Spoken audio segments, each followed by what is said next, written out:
Nick and Nasty on a Monday. It's the Fast Lane on 101 ESPN with Andrew Marsh, Carey Davis, and Jamie Rivers. I'm Anthony Stalter. 202, your time check is brought to you by Clarkson Jewelers, an officially licensed Rolex jeweler.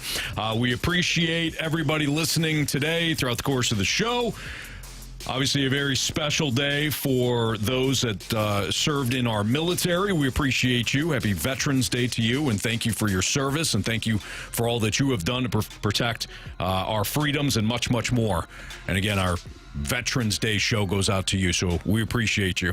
Unfortunately, the Blues coming off another 8-1 loss. They allow 5 goals to the Washington Capitals in that third period. How about some of those endings in football, huh? Yeah, the Chiefs, we'll certainly get to those, block, Jamie. Mizzou scooping up one for the win. Yeah, but I really want to dive into that stuff, guys. It's a beautiful, sunny Monday out here.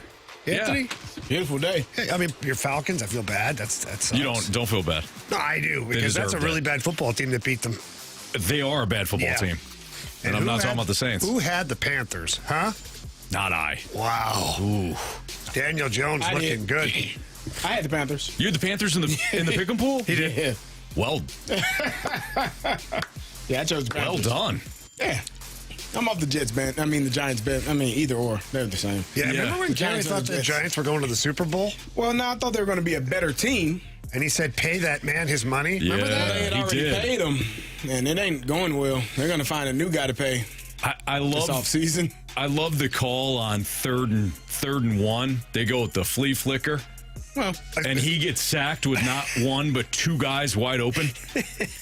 You call a flea flicker on 3rd and 1. That's just dumb. Might need LASIK. But then he missed not one but 2 guys wide open. He might have a vision problem. What part of at what point did they think this would work?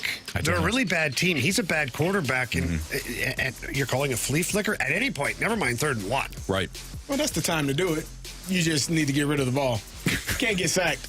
You go for it on 3rd and 1 because you're probably going to go for it on 4th and 1 if you don't get it. But not if it's 4th and 12. Yeah. From a 11-yard sack. I don't know. Hand the ball off to Tracy. He only got 100 and something yards. Well, he put the ball on the ground at the end, didn't he? Yeah, he certainly did. He put the ball literally on the ground. He did, yeah. He set the Panthers up for success, that's for sure. Yeah. Again, happy Veterans Day to everybody. Yeah. Now, the red, white, and blue came into Enterprise Center on Saturday night. They absolutely waxed the Blues 8-1. He almost got away with it. Jamie did. He almost flipped the narrative 5 minutes into it. He almost got out of it. You're going to circle back to it, that's for sure. Yeah. All right, what do you want to know? Just hit me with it. What happened? Hit me. I don't know. I want to know what happened. Next. That's the I feel like the press conference right now. How does it get better? I'm only here because I don't want to get fined. How does it get better? Oh, it can't get worse. Okay, all right. Right? How do you give up 8 goals twice in the season? Well, they score a lot. Okay. This can't just be the injuries, right, Jamie? I mean, this is a lot of bad play too. Yeah. Yeah. I think the number one thing for the Blues is they just fell completely out of structure. And everyone said, well, what does structure mean? Structure is basically like if you have a company handbook and that's what you follow, the rule, like that's your structure. Mm-hmm. And the company handbook for the Blues, it's obviously you gotta compete, good shift length, good line changes, making sure defensively you're sound, puck management. This is all the structure that you talk of. Well, the structure completely fell apart in the third period. And I think it was a product more of, I told Carey this in the office, like you ever playing a board game or a card game or at the casino or something where you really, like you're competing, you really want to win, and then like stuff just goes wrong, and you're like, screw this, like throw the cards on the table, you're like, I think there was a part of that happened Saturday, because the Blues were all over the Capitals in the second period, and Logan Thompson made a couple of saves that I don't know how he made them. Had those pucks went in the net, obviously, I feel like the result would have been way different. Blues would have been probably even or better with the Capitals going into the third period, and it was like, yeah. But they don't capitalize on those goals, and then Washington comes out and they score some goals early on, and then you can just see it. And everybody talks about, oh, they gave up. It's easy to say that, but it's not entirely accurate. It's not so much giving up as it is you're so frustrated that you're like, screw it. And then what happens is you start to get on your own program. Mm-hmm. And then you're looking at the clock and you just want the time to go away. You're like, I just want this game over with. But what happens is the other team doesn't want the game over. they're having fun scoring goals on you. This is a good time for them. And so your play then is not in lockstep with your partner or your line mates or the five guys on the ice. And that's when you see all the breakdowns. And so call it giving up, call it frustrated, call it whatever the hell you want. It happened on Saturday night. And it was bad, man. It was bad. You're on home ice. Your fans are there. People, for the most part, have been excited about this team. And I think people up until Saturday night were like, I can handle the losses because I see where they're going. I see the path. I see the youth. I see the energy. I see the excitement. It wasn't there. Not in the third period. And so that's tough. That stings for the team. And, I'm anxious to see how they rebound on Tuesday night because your opponent doesn't get any easier. You get the Boston Bruins coming in here. And Boston, trust me, they still haven't forgotten about 2019. Game 7 in the Boston Garden. So they're coming in here with a purpose. Drew Bannister spoke after practice today on what will make the difference for this Blues team moving forward. The biggest thing for us, like we said, was our line changes and our forecheck coming off our line change, and that feeds into, how you break out the puck. It feeds out how you come back into your own zone and your returns and how you defend. Even your transition game from being able to turn pucks over to get on the offense. So just making small adjustments, and not even adjustments, just getting back to what we do well and trusting each other that guys are going to do their job will make a big difference in our game.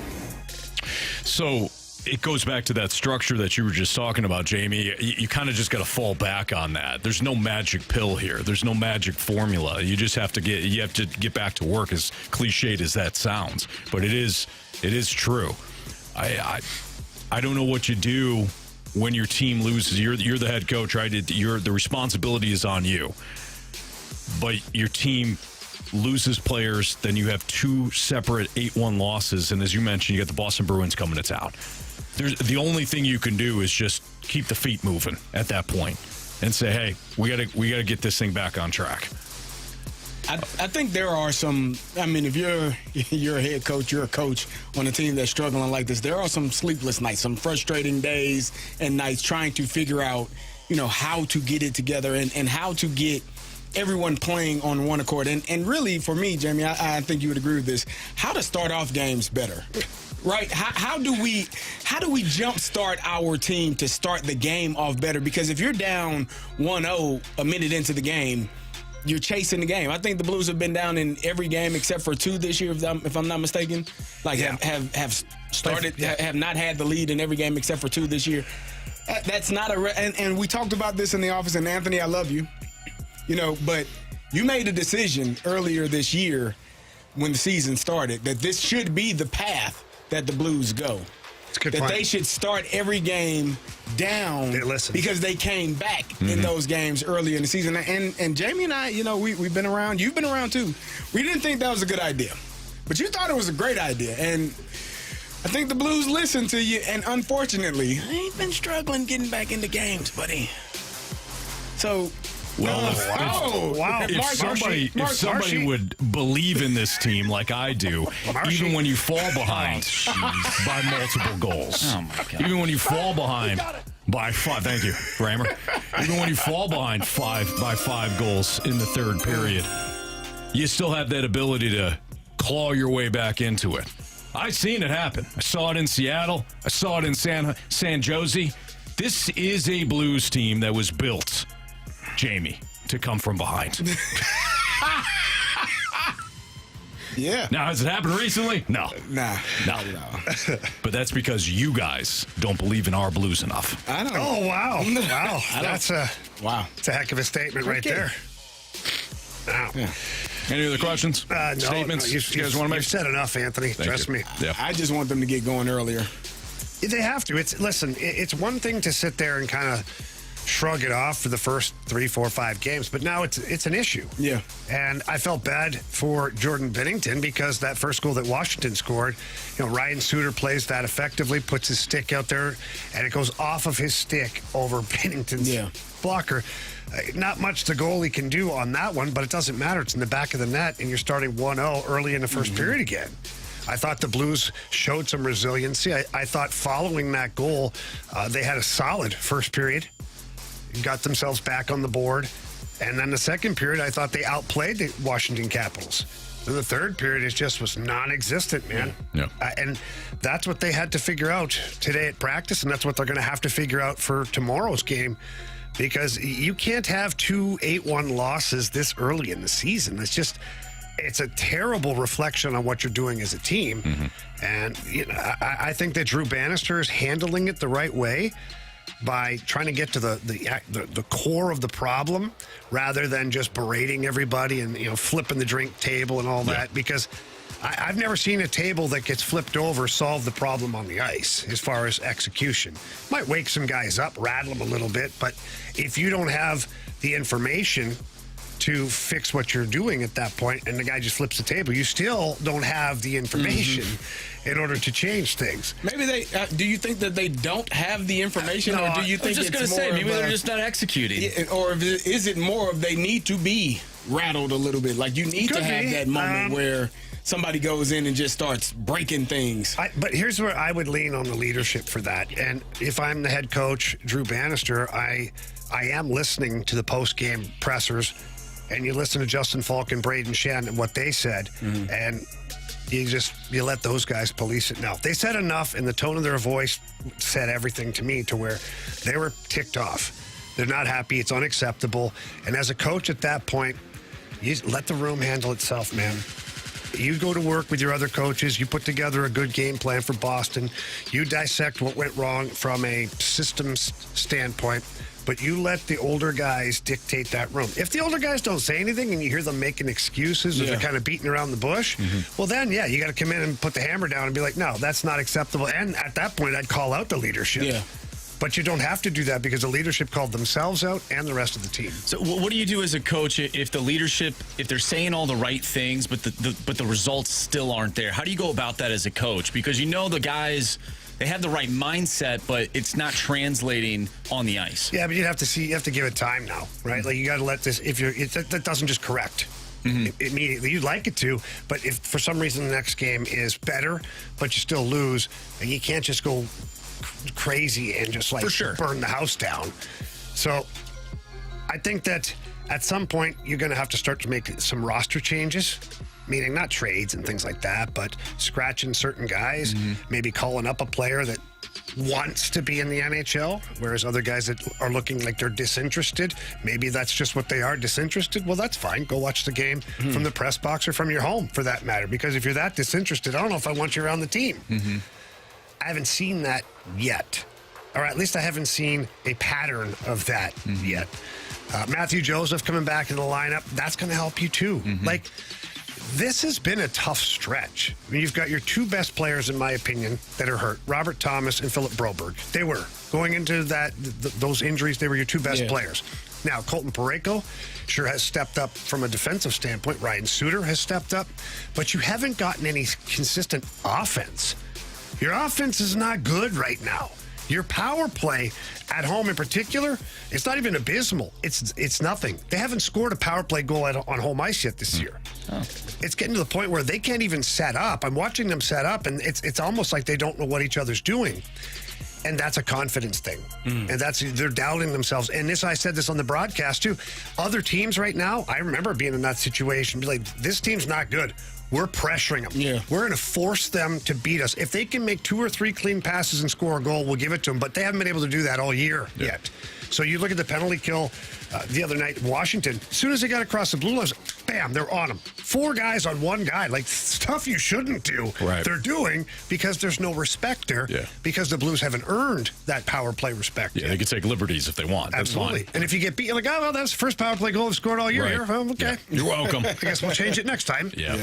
But, the Blues have some work to do, not just on the ice and in the locker room, but they got work to do now in regaining that trust from the fan base. The fans want them to play better. Jamie Rivers, Carey Davis, Andrew Marshy, Anthony Stalter. It's the Fast Lane on 101 ESPN. Our NFL Week 10 instant reactions. You almost had it, Carey. You almost had it. But that horseshoe is not going to be dislodged. Yeah, they got a rabbit's foot in their pocket. Anytime soon. NFL Week 10 instant reactions next on 101 ESPN.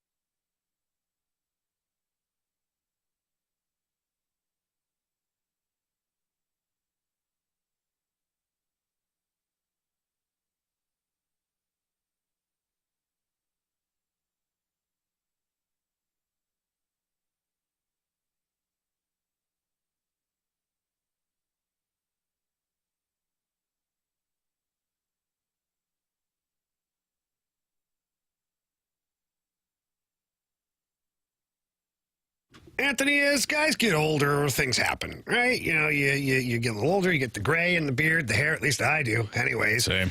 You start to feel maybe a little tired, low energy. Getting to the gym, maybe not your first priority, and even if you are, maybe the results aren't there. Probably a sign of low testosterone, and it happens to men of all ages, but in particular as you get older. That's why we've got Mentality. Yeah, Mentality. You walk in there, they got 2 different locations. They got one in Chesterfield, one in South County. Jamie usually frequents the one out in Chesterfield. You might see him down there. You might see me at South County. But either way, it's the same group of people. The folks at Mentality are fantastic. You sit down with their board-certified physicians. You tell them what's going on. They have very basic questions. And then if they feel like you're qualified, they'll draw your blood. And then if you're like Jamie and I, find out you have low testosterone. Maybe you're deficient on some of the other vitamins. But, Jamie, the program works. You feel great. Your energy levels go up. Your motivation is sky high. You feel like you're accomplishing things throughout the course of the week, and you're like, all right, hey, give me more.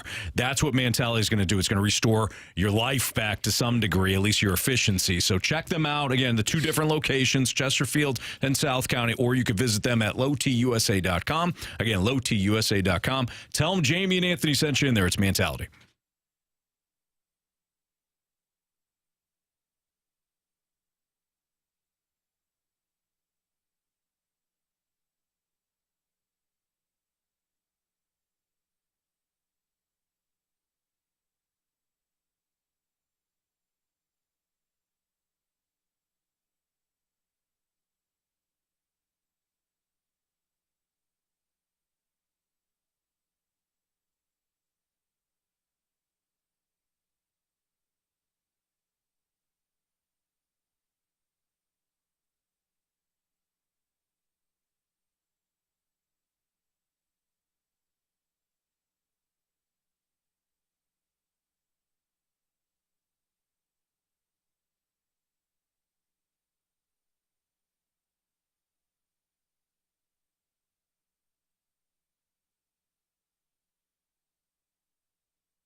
Well, the Kansas City Chiefs didn't do anything, I would imagine, to dissuade the opinion of Carey Davis. No, they're great. They're 9-0. Best team to ever lace them up in NFL history. Wow. They looked amazing. I wouldn't go that far. What? What do you mean? Yeah, I They're wouldn't undefeated, go that far. Anthony? Well, when you're undefeated, that means you're the greatest ever. What are you talking about? Yeah. Right? Isn't that what that means? Carey's not saying typically. all this with a little bit of stank. No, to I'm being it. serious. They're undefeated. I don't They're think the you're being only serious. undefeated team in the league right now. Well, you're right about that. They're amazing. They're playing great. What's your Patrick problem? Mahomes, those guys are balling. What's your man. problem today? No, what's your problem? No, Anthony told me that you know, when you're undefeated, you're great, and so I have to agree with him. He said, "You when you go undefeated, when you win every game, you're amazing." And he's right. Yeah, but I don't believe you. Why not? Because the way you're saying it, Carey, pretty much anybody who's listening can pick up on it. First of all, you're smiling while saying it. Because they're great. I love greatness. Look at this smile. Huh? No? Huh? I love greatness. It's like a game show host over here. Yeah, no kidding. Yeah. That horseshoe's got to drop at some point. Oh, really? Right. It's got to fall out of the pocket, huh? The rabbit's foot that Andy Reid is holding on to is going to slip out his pocket at some point. You know, I'm good with the one score wins. You're trailing all game. You rally. You get the ball first in overtime. You make a big defensive stop at the end. Like all of these things, we cool. Yeah. When you block a field goal that was a chip shot, you're like, oh, this feels like New England Patriots type stuff. Did you see? Not the cheating. Just the horseshoe jam so far up the rear end that you're not only an excellent team, but you got the football gods on your side, too. Definitely. Well, it goes back to coaching for me, and not the whole thing, but just that blocked field goal. I watched Dan Orlovsky and then Pat McAfee break down that one offensive lineman who they're like 3 times in a row. He was like off balance, had poor. What am I talking about? Footwork, yeah. Technique, yeah. Technique, that's Base. it. And so they were like, okay, now's the time. And they ate him up, spit him out. Yeah. They blocked the field goal. Yeah. Pat McAfee was like, if that guy's ever on the field again for a field goal. Good luck. I was waiting for a flag to come out. For? Jumping over the center, because when you see it, you watch it, and all you're watching for is that the football to go up, and obviously it gets blocked. I wasn't paying attention to the line. A lot of times the camera angle goes up anyways. You're not seeing it. So I was waiting for the flag to come out that maybe the Chiefs did it illegally, but they didn't. Credit them. They win again. They win a game where they weren't great offensively again, but they beat a divisional rival at home. They stay undefeated. I don't really know what else to say about the Chiefs. They're winning games each and every week, just like this. They'll probably continue to. They'll lose. They'll have a loss or two when it's all said and done. But I keep saying this. You have to be perfect. Your right guard has to be perfect on a field goal. Your backup running back has to make sure he picks up Nick Bolton when you're running the outside zone. Your DBs can't come over the top on a wide receiver with the game on the line. You have to be perfect. You can't make mistakes. And that is part of the greatness, I think, of the Chiefs, despite the fact they're not passing the eye test as one of the quote-unquote, great teams. Yeah, it might be the ugliest 9-0 I've seen. Yeah. Like, no game that I can remember. Maybe I'm wrong, but just the top of my head, I'm looking at, like, not one game where I was like, man, that's just a powerhouse. Right. Every game I'm like, yeah. This isn't the 07 Patriots. Not even close. Not even close. And so I told you all over the last week that I thought the Broncos had a chance to win that game. A division game, division rival, the Chiefs not playing as well as we've seen them play in years past. I felt like there was an opportunity there. You called it. Fortunately for Chiefs fans and unfortunately for Broncos fans, the field goal got blocked. Mm-hmm. One play, that could have changed the game, yes. But there are other plays throughout that entire game that help and assist. That game shouldn't have been that close. Patrick Mahomes is not playing well, in my opinion. He missed Travis Kelce. When I say he threw the ball into the stands, Travis is standing there. You never see Patrick Mahomes miss a throw like that, which forces them to kick a field goal. And that even puts the game in a situation where you have to block that field goal at the end. The Chiefs, in my opinion, just aren't clicking offensively. Defensively, I think they're doing well. But I think at some point, the fact that they haven't gotten burned to the degree that I think that they should, it's saying a lot because they are sound defensively. They are getting after the quarterback. But there are simple recipes to fix that when teams are blitzing you in that manner, and you can attack them in a way that they are not being attacked yet, which is, it's mind-blowing, but it's happening. The Chiefs, to me, 9-0. Fantastic. Great record. Undefeated. No blemishes.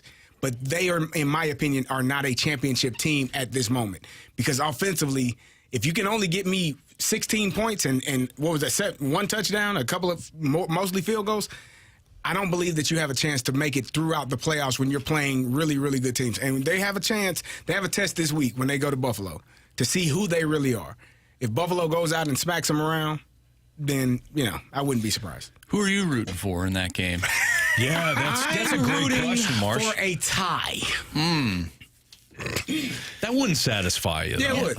A tie. If a 0-0 tie. If a team went undefeated but had a tie, would it still be an undefeated season? Well, Like, yeah, would you it didn't feel the lose. same? You're unbeaten. Yeah. You didn't I just lose. feel it'd feel dirty, Watching Would it feel the same? Watching the Chiefs play football is dirty at this point. Wow. It is. He's miserable today, isn't he? Yeah. I love offense. I don't know if you guys know this or not. Your Steelers won. Well, yeah, we haven't gotten there yet. Where's the Victory Monday shirt? Where's the Victory Monday shirt? You know why? It's because he didn't even believe it. Yeah. That's why. What? Oh, no. No, I was happy. Extremely. I told you I I knew you picked were the happy, Steelers. but you didn't actually believe that they Did could everybody do in it. here pick the Steelers? No. I did. Yep. You didn't? I didn't. Yep, because you didn't believe. I believed in the knew. Commanders. Anthony knew. I did. It's foolish. Oh, stop. Bet against Mike Bite your Tomlin. tongue. You bet against Mike Tomlin. Bite your tongue. Foolishness. Since you brought it up, I was betting against Russell Wilson. How'd that work out? Did not great. Threw a touchdown to win the game. I was served a massive crow sandwich yesterday. So Russell Wilson balls. So does Marquez Valdez-Scantling against the Falcons. Any regular listener knows that I think Marquez Valdez-Scantling is one of the most uncompetitive receivers in ever, Bob. 2 touchdowns. Didn't even realize the Saints had him. Apparently, they signed him 2 weeks ago. I didn't know he was there either. When I saw him catch the touchdown, I go, The really? Falcons didn't either. Don't worry about it. They didn't know. Who's this guy? Why is he so fast? That's Marquez Valdez. Oh, he can run. I thought Chris Olave was inactive. No, he was. Yep. Anyways, we did beat the Rizzuto show Yes. this week. Our magic number, down to 1. Down to 1. Down to 1. Nice job. If you're wondering who gets punished this week, CD and me are good. Yeah. We don't have to worry about it. Carey Davis had 11 points. I had 10. Andrew Marsh, Brandon Kiley, Jamie Rivers with 9 apiece. It goes down to the tiebreaker. So who does everybody have for tonight's game? Do we all have the same team? Everybody has the Rams on both teams. On both teams. Yep. No, I'm not worried about Rizzuto. We've already wiped our butts with them. Very true. No, we all have the Rams. So it's going to come down to the tiebreaker. Which we have no idea. We have no idea what the algorithm It's is. kind of weird. Carey hates it. Hate it. Carey's lost, I think, twice in the tiebreaker. Yes. It's ridiculous. I don't know how I think I lost. lost. The 1 week I lost was a tiebreaker. Tiebreaker, too. I was Yeah. like, okay. Oh, yeah. Yeah, you did. How do you Yep. know? I don't know. Who decides this? The computer. Mike Ryder. Analytics. I think it's based on the score. That's what they say. You have to get the score right. Yeah, but if everybody gets a score wrong, then what's it based on? I think it's based on Closest to point the pin. differential. There's got to be a method. Marshy, you're making this up. I'm literally staltering this right now. Riz, by the way, is going to get shot, or probably already Oh, did. he had a really bad week. Yeah, Did he? 7. Was he even trying? My goodness. Let's see some of his picks here. God, do better. I'm just interested now. Had the Bengals on Thursday night, of course. Let me see if he had Bengals. the Jets. Took the Jets. Yeah, all the other ones are kind of a coin flip. All right, it's Fastlane on 101 ESPN. Andrew Marsh is what's trending next.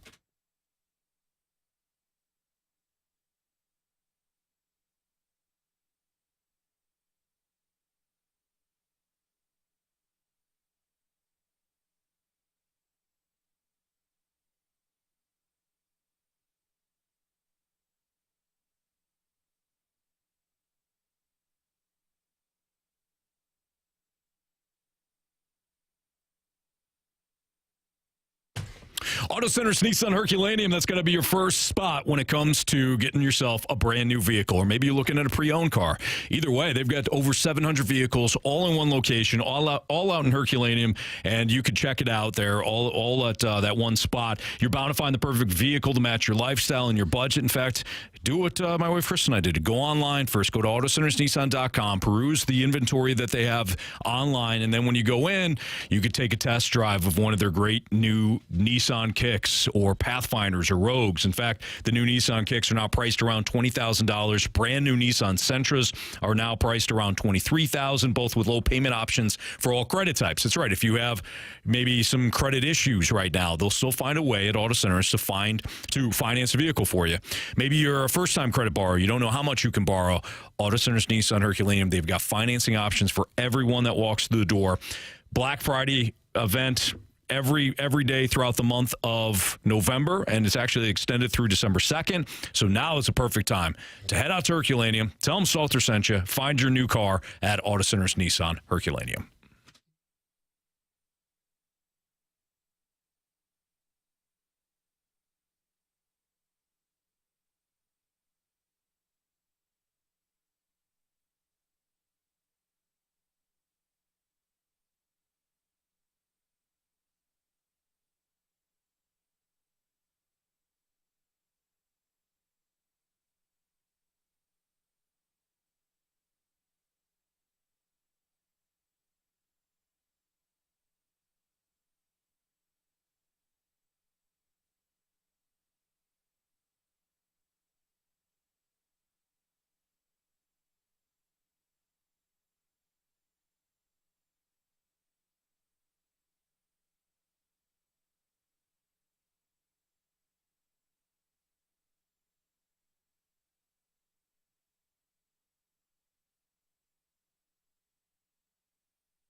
ESPN Sports Center.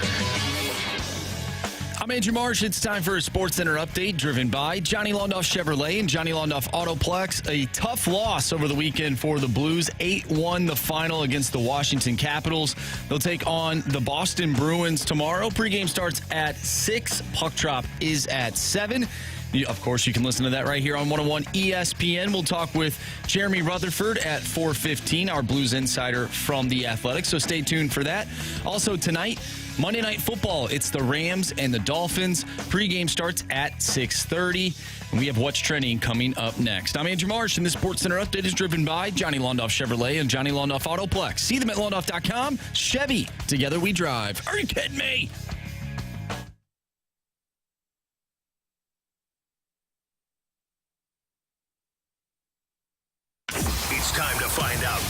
going on in the sports world with What's Trending Now. Brought to you by Goodwill. Donate a car and get tickets to the St. Louis Cardinals.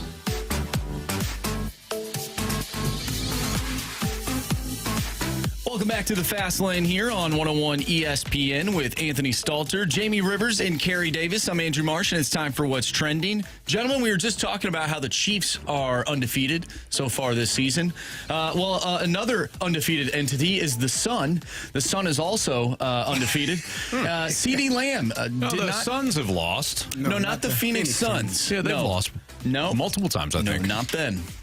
No, the Sun.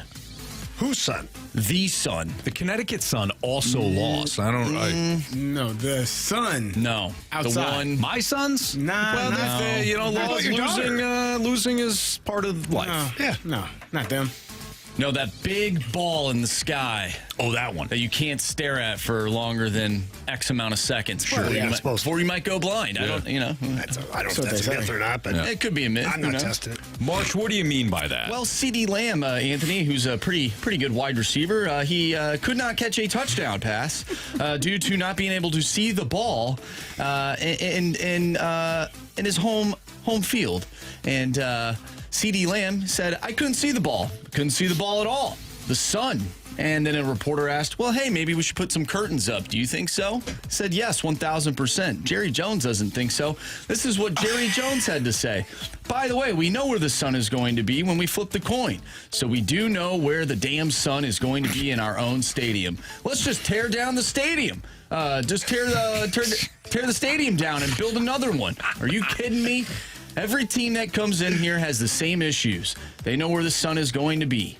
Every team has the same thing. I'm not saying it's on McCarthy. I'm saying the world knows where the sun is. We get to know that almost a year in advance. So someone asked me about the sun. What about the sun? Where's the moon? We're fine. But everybody plays in the sun out here. Is Jerry losing it? Big time. He's totally lost it. Has he lost it? He has absolutely lost it. Listen, man. You know where the sun is going to be during kickoff. Okay. So you decide which way you want to go. At some point, you're going to go the other direction. The sun is going to move. It is, and to his, it's funny because I have had teammates lose the ball in the sun. Like we laugh. Like but blinded by, we start singing because you're blinded by the light. It happens. Close the damn roof, man. Can it close? Does it close? Well, how's God going to look down on his favorite team? Do you want to win? Want to win? It's not even the roof. It's the windows. Yes. Oh. It's the windows behind there. Yes. They put it there so that God can look down and watch his favorite football team. They got to put curtains up.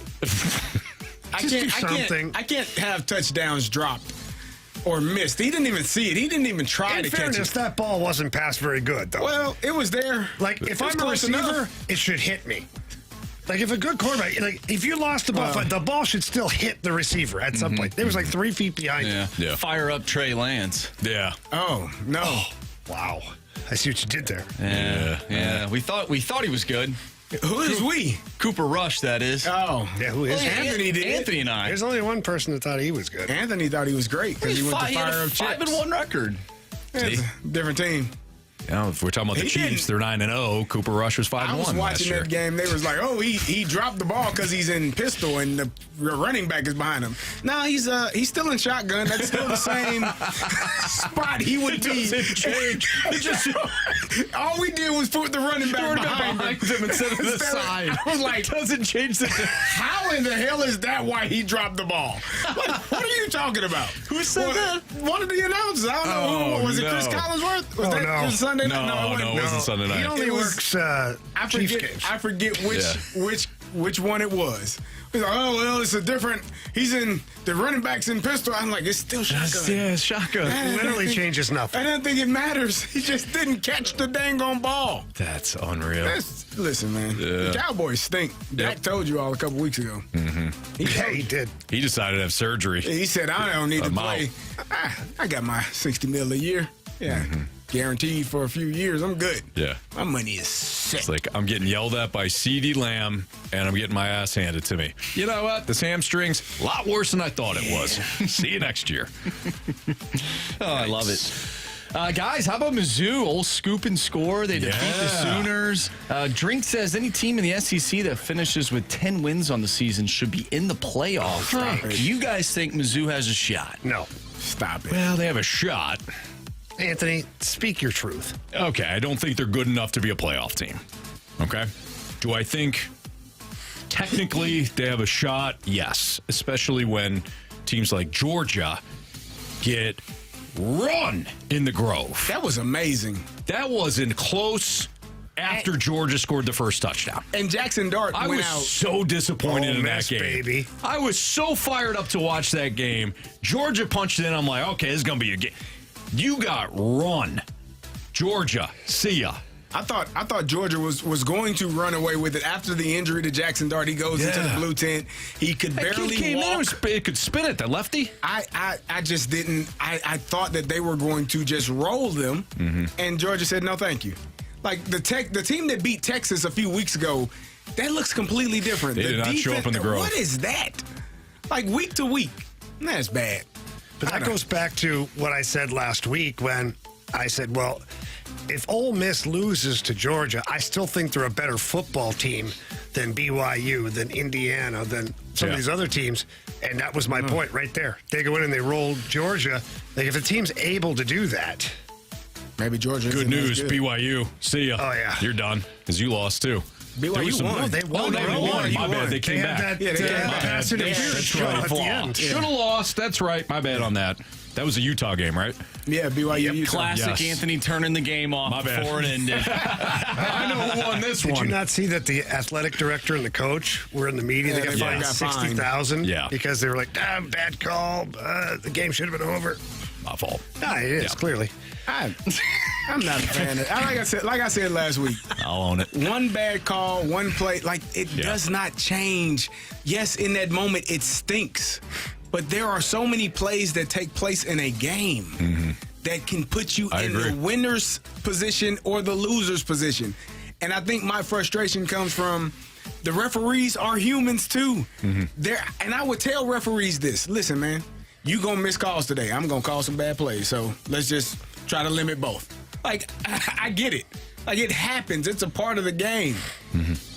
They took the game from us. No, you still had a chance. Yeah. Get a stop. Block a field goal. Win the game. Kansas City did. Yep. They're the greatest team ever to put on a pair of shorts. And ever, Bob. Football pants. You get there. Yeah. Eventually. Basketball shorts. Basketball shorts. Shorts. Hockey skates. Whatever they wear. Whatever they do. Jamie, real quick, I thought about you watching that Miami Georgia Tech game. Yep. Wow. Georgia Tech. I told y'all that too. You told us Georgia Tech was going to win. Yes. He did. Did you? Yeah. Yes. That's when we both started talking Yeah, I about thought how I was Miami has crazy. just like been lucky. Oh, yeah. They have been walking the tightrope all year. And Georgia Tech punched them in the mouth. Yep. They rushed for almost 300 yards. At some point, I'm watching that game. I'm like, what if Miami D coordinator knows they're going to run the damn ball? Georgia Tech they were down to their freshman running back. Their starter was out. Then their top backup went out in the first quarter. And then the one kid got his damn helmet knocked off. I thought his head was still in it. That I think was that early in the game? That was in the second, third quarter. Okay, never mind. Yeah. I mean, Georgia Tech was dropping like flies, and they still wound up beating Miami. Who do you think was more blind drunk, Jamie at Georgia Tech or Miami this week? Oh, Jamie for sure, but it's close. But in fairness, I didn't have to play football. What a weird college football weekend. Alabama goes in LSU, absolutely hammers goes them. back to the very start of the season. First two weeks in, I was like, this is the most excited I've been for college football. It's so unpredictable. It's chaos. It really is. It's unpredictable. It's out of Florida State being god awful. Well, yeah, that's...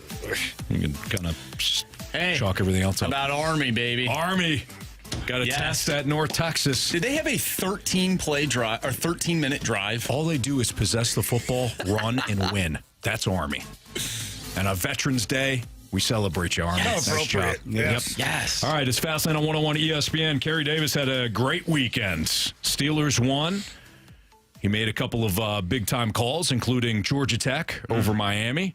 And he's got the game notes for us next on 101 ESPN.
Every Monday here in the Fast Lane during the football season, we've got our game notes. Marsh, Carey, Jamie, myself will all have game notes for you. Carey Davis has got honors this week. Carey, your 3 things that you wanted to highlight from the National Football League. Well, I'm going to start with, are there teams that are starting to declare who they are? Mm-hmm. The 49ers, they got to win. They're back. Nah, I don't know. What? Are they? Yeah, they're fighting with each other. They're ready to go. Fighting on the sideline, angry. Last time the Blues did that, they won a Stanley Cup. Well, they need to start that up again now. I'm sorry. I'm talking about the 49ers. So, yeah, the Buccaneers almost beat the 49ers. We talked about the Bucs being down so many players offensively and then going into that game, finding a way to stay in it. The 49ers, I think the attrition of all the games they've played over the years, the amount of injuries they've had, I'm not ready to. I don't think that they're going to make a deep run in the playoffs this year. They just feel like that team for me. Another team that I saw over the weekend, they got to win. But, man, it looked terrible. I mean, absolutely. To the Minnesota Vikings, what the hell are they doing? They did not look good at all. Dude. Sam Darnold. I think that mask is starting to... I tried to tell you all. Sam Darnold doesn't, just not quite what you need from him in this moment, which is probably why they had J.J. McCarthy starting after they drafted him, but he got injured. So the Vikings got to figure some things out offensively. 12 points, 6... How many field goals is that? That'd be 4. 4. Yeah. Bad math. That's right. 4 field goals. They are unable to score. 3 turnovers, 3 interceptions by Sam Darnold. Not great. And the picks were awful. No, they're just awful. The one was in the end zone. What's frustrating about that is that, they dominated that game. Like, the possession. Look at the possession. Not even close. It was just not even close. And so they drive the entire length of the field. You're feeling good, and then boom, interception. Just not one. I can get it one time, whatever. But this is a reoccurring thing, and it's irritating me. It's not great. Boom, come out with a victory. This team wasn't supposed to be good at the beginning of the season. Nah, Marshy, we're not going to do that. 7-2 right now. 7-2. Remember that smoke and mirrors I said 2 weeks ago? Is this team a Super Bowl contender? No. Absolutely not. Not at all. Absolutely not. But I would say they're in a retool phase right now. And they look pretty damn good in a retool phase. They got a 7-2 record. So I'm going to just... I think it's fair. I'm going to keep... That's a way to look at it. Yeah. All right. I'm just going to keep on keeping on. I'm just going to enjoy the season. The defense looked pretty good yesterday. Granted, they were playing Mac Jones. The Jags. They did their job. Just a guy. They did their job. They won. They won. It was awful. It was terrible. But they won. One of the worst. Hey, you know what? Jones. The worst wins you'll see. Hey, you know what? It's hard to win in the NFL. It is. It's hard. Well, we're getting to them. The next team that's declaring themselves is the Houston Texans. How you lose that game last night is amazing and terrifying at the same damn time. Jared Goff threw 5 interceptions. He's throwing the ball to money you. on the Texans. The color scheme for the Lions have no red in them. How in the hell is he throwing it to all these red jerseys all night? All night, throwing it to the red jersey. C.J. Stroud threw one to the D-back for Detroit. First play of the second half. What are you doing? Right after Dan Campbell called it, too. Yes. That was your first turnover. He had one in the end zone where the receiver is by himself. 2 DBs are up on the receiver on the shallow cross. He got a receiver wide open. He just punts it out, pushes it out there, and the DB runs under it. Like, the Houston Texans have declared themselves as not a team but they are in the AFC South and nobody wants to win that division. And then the last team, if you are the Atlanta Falcons, when you are the team that is supposed to be winning that division running away, how you find a way to lose to the New Orleans Saints? Breach. It's absolutely ridiculous. Pathetic. There is no rhyme. No, that was pathetic yesterday. Pathetic. It was. I'm dead serious. Like, you're not joking. That's pathetic. You are so serious. Yes. Because it was. You lose that game to the Saints. You're still going to win the division because you're already ahead. Maybe. I don't know. I don't know either. The Saints ain't going. The Bucks. The Bucks do have an outside chance. They're going to have a better record, and they already beat the Bucks twice.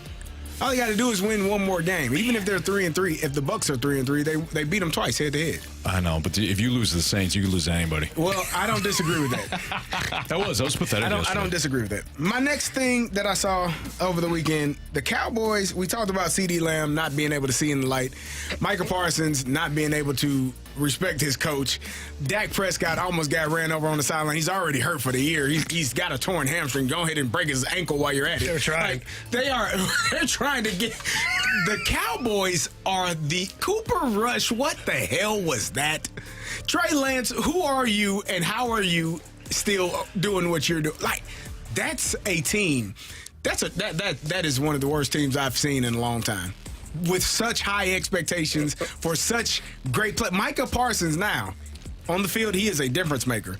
But if we'll talk about it later, what he said about his coach, we gotta fight. Like, if I'm the coach, we gotta fight. What are we doing? I haven't heard it. We gotta fight. If I'm the coach, we gotta fight. Come into the office, close the door. Let's fight. Like, what else we gonna do? You are throwing your team under the bus, your teammates, your coach. That is a bleep show every single time they come out. It's great. And then my last point, well, it's great. Oh, no. It is. Oh, no. Oh. Here we go, my goodness. Steelers.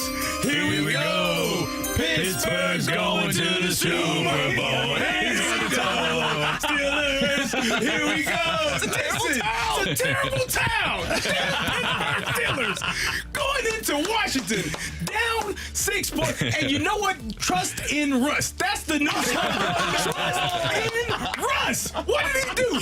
You don't want Mike Williams, New York? Come on, we'll take you, and you'll score the game-winning touchdown. Trust in Russ. Trust in the defense. Trust in Mike Tomlin, and you better trust in Russ. That's what I'm talking about. The Pittsburgh Steelers going to the Super Bowl. Did you see how them terrible towels were waving in Washington? You thought it was a Steelers home game, didn't you? It's a little red, little maroon, burgundy sprinkled in, but it was a lot of gold. A whole lot of gold for the Pittsburgh Steelers. Hey, you gotta love it. That's what we do. Oh, my goodness. We find ways For those to win championships. that aren't on the YouTube channel, Carey Davis has put his gold sunglasses on and pulled out a terrible towel to swing it around over his head. Well done, Carey. Well done. Those were Carey's game notes here on 101 at ESPN. I got fooled for a second. They had one of those AI Russ, did you see it? No, but I've seen it. Some of them get me. Dude. So it's Russell Wilson sitting there at the press conference, after the game yesterday. And it's his voice, and he's talking about how Jaden Daniels is his son now. He's his dad. Oh no, I didn't see that. It's going on and on. At the very end, he goes, all right, Steeler Nation, let's welt. Let's weld. It was 100% fake, but it got me for a second. That's funny. All right, it's Fastlane on 101 ESPN. Marsh, Jamie, me, we'll have our game notes for you throughout the course of the show. Could the Cardinals be interested and should be interested in one of the marquee international free agent pitchers that's going to be on the market? We'll tell you why they should be and why they could be next on 101 ESPN.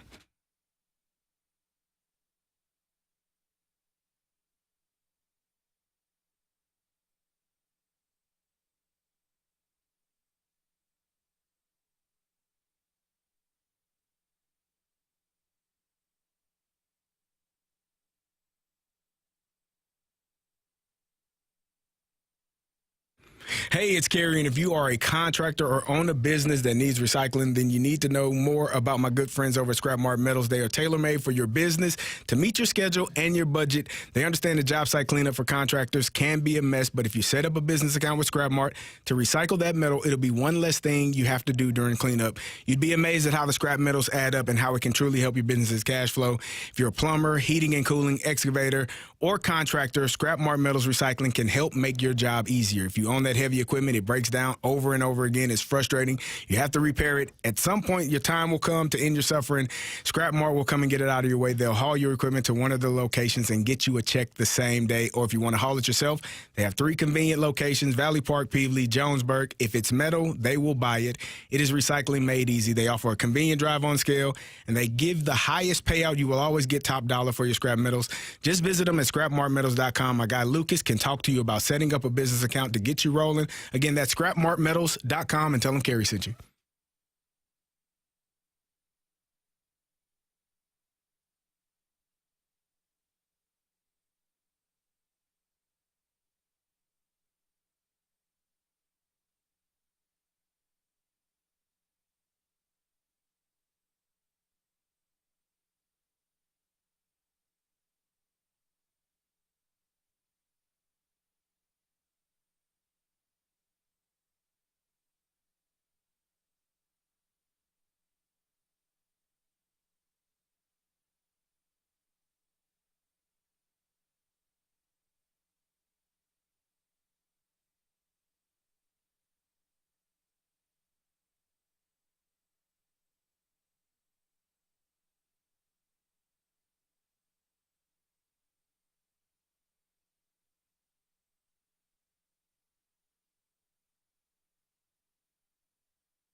Cardinals be in on Roki Sasaki, the international pitcher from Japan?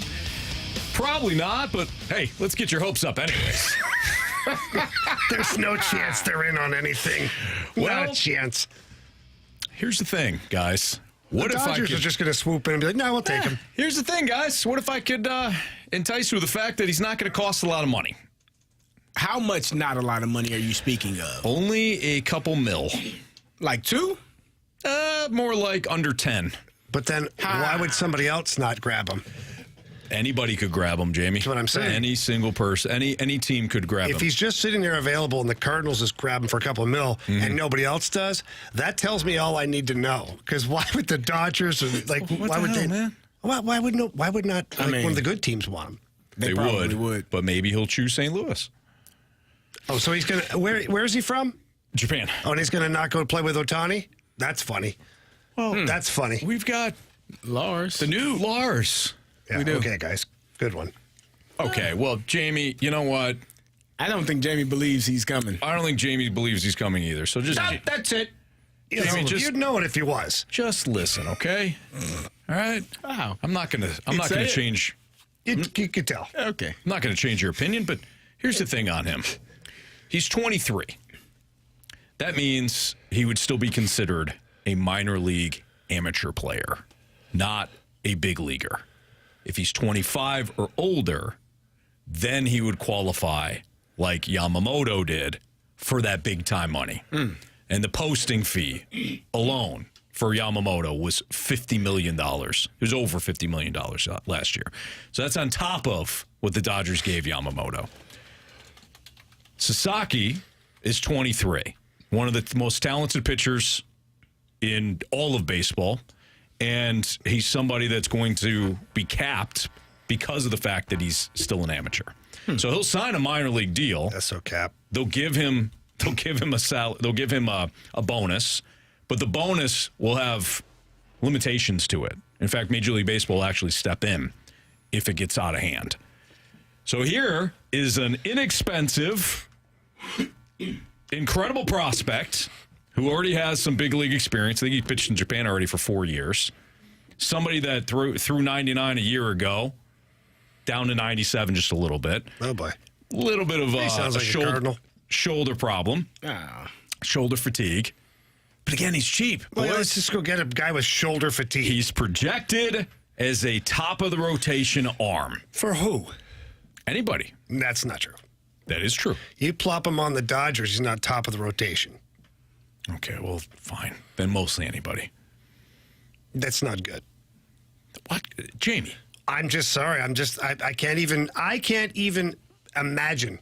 This is a unique situation for our Cardinals, our cheap-ass Cardinals. But why can't you get better? Say that. This is an opportunity for our Cardinals. When you said it last time, you said a word before Cardinals. Mm-hmm. Opportunity. No. Opportunity. After that and before Cardinals. Oh, cheap-ass. There you go. Yeah. That's the word. This is an opportunity for our CA Cardinals to get a young top-end pitcher that's not going to cost $325 million. Does he have a high ceiling? Yes. He's got a high floor. Both. Yeah. Okay, so I got a couple of questions. Just came to me right away is if he is such a highly touted prospect, what makes you think the Cardinals would be the team he picks? Oh, well, I can answer that easily. No, for real. I don't think so. Exactly. See, thank you. So you're literally in the same camp as me on this one. Yeah. All right. Yeah, I'm just doing it with less stank. Unless they're the only team that offered him a contract. Well, if he's a highly touted prospect, Carey. I gave you an answer. Yeah, you won't be the only one. You said what could. I said there you go. I look at it and I just can't. I guess I can't buy into the fantasy, so to say, that free agents, especially young ones, are like lining up to come to the Cardinals right now, who are going through their retool, rebuild, reset, whatever it is, when there's contending teams out there that would probably it's a drop in the bucket for them to drop a couple million on this guy and see if he can come over and pitch. I just don't see a path to the Cardinals is what I'm saying. Can I change your mind, Jamie? Yes. Let me try. So this is Jim Allen on X, and he is a former baseball columnist for the Daily Yomiuri So he doesn't even write anymore? in Tokyo. It's taking a break. Just listen. I'm trying to convince you. Jeez, it's not going well. This is what he had to say. The Dodgers are not a lock to sign Roki Sasaki. He will go where he thinks it is in his best short-term and long interest to go. A source close to Sasaki said a small market team with a solid development setup and plan could be the best destination. Sorry. No, sorry. What do you guys think now? We don't have a development setup. That's why we have to cut payroll so we can revamp our whole development system. And it starts this year. 2 years from now, maybe this guy could buy into it. When is he supposed to be coming? Now. Yeah. Right now? This free agency, this free agent period, this offseason. Would you trust sight unseen that the development department for the St. Louis Cardinals is where it needs to be? Sight unseen, Anthony. Like I said, he's available now. He's available now. 23 years old. Can anybody 90s. sign him right now? What's that? Can anyone Yes. sign him right now? Today. Yeah. So then why hasn't anybody signed him? Well, There's sorry. a process to it. Sorry. I'm just asking Whenever a question. free agency Stanky opens. back there. You're being stanky too. I didn't even ask for your opinion on that. You just jumped in. Wow. Go ahead. Whenever Harvey. free agency opens, that's when anybody can sign him. When is it open? I don't know. Okay. I think the winter meetings later on this month, He's a Redbird. December. It's something. done. Yep. Mo, get it Put a done. wager on that? Okay. Why not, Carey? You don't make money by making dumb decisions. Well, He's is, right. You also don't make money if you don't get a little risky, though. You know? Absolutely. Yeah, that's a risk. Takes money to make money. Yeah. That's what they say. Yeah. Jamie, he'll be under the same 6-year control as a minor leaguer would. It's perfect. Perfect opportunity to sign. I say do it. right now. I'm all for Whenever it. it opens. Go ahead, guys. You go ahead. Okay, so You don't want the everybody Cardinals to thinks be he's going to be a Dodger. Everybody say aye. Aye. I don't think so. Or a Cub. Where do you probably think, a Marsh? Cub. I don't think he'll be a Dodger. I don't think he'll be a Cardinal. He'll be one of the other. I think he'll be on one of the other teams. He could be a Padre. Be a Brewer? I think Jamie nailed it's probably going to be a Cub. That would stink. That would be. That would. I No, it mean, wouldn't. that You would had a stink. chance. You get what you get and don't have a fit. The hell? Why would it sting? well, because he's we don't good. like the Cubs, and he good. projects to be Then really good. You should have offered him more money. Well, We can't. Told Says you about who? the. We don't. So I we don't started. have enough I people to go started to the that. games, Carey. I started the segment with that. You got rid of half the team, didn't you?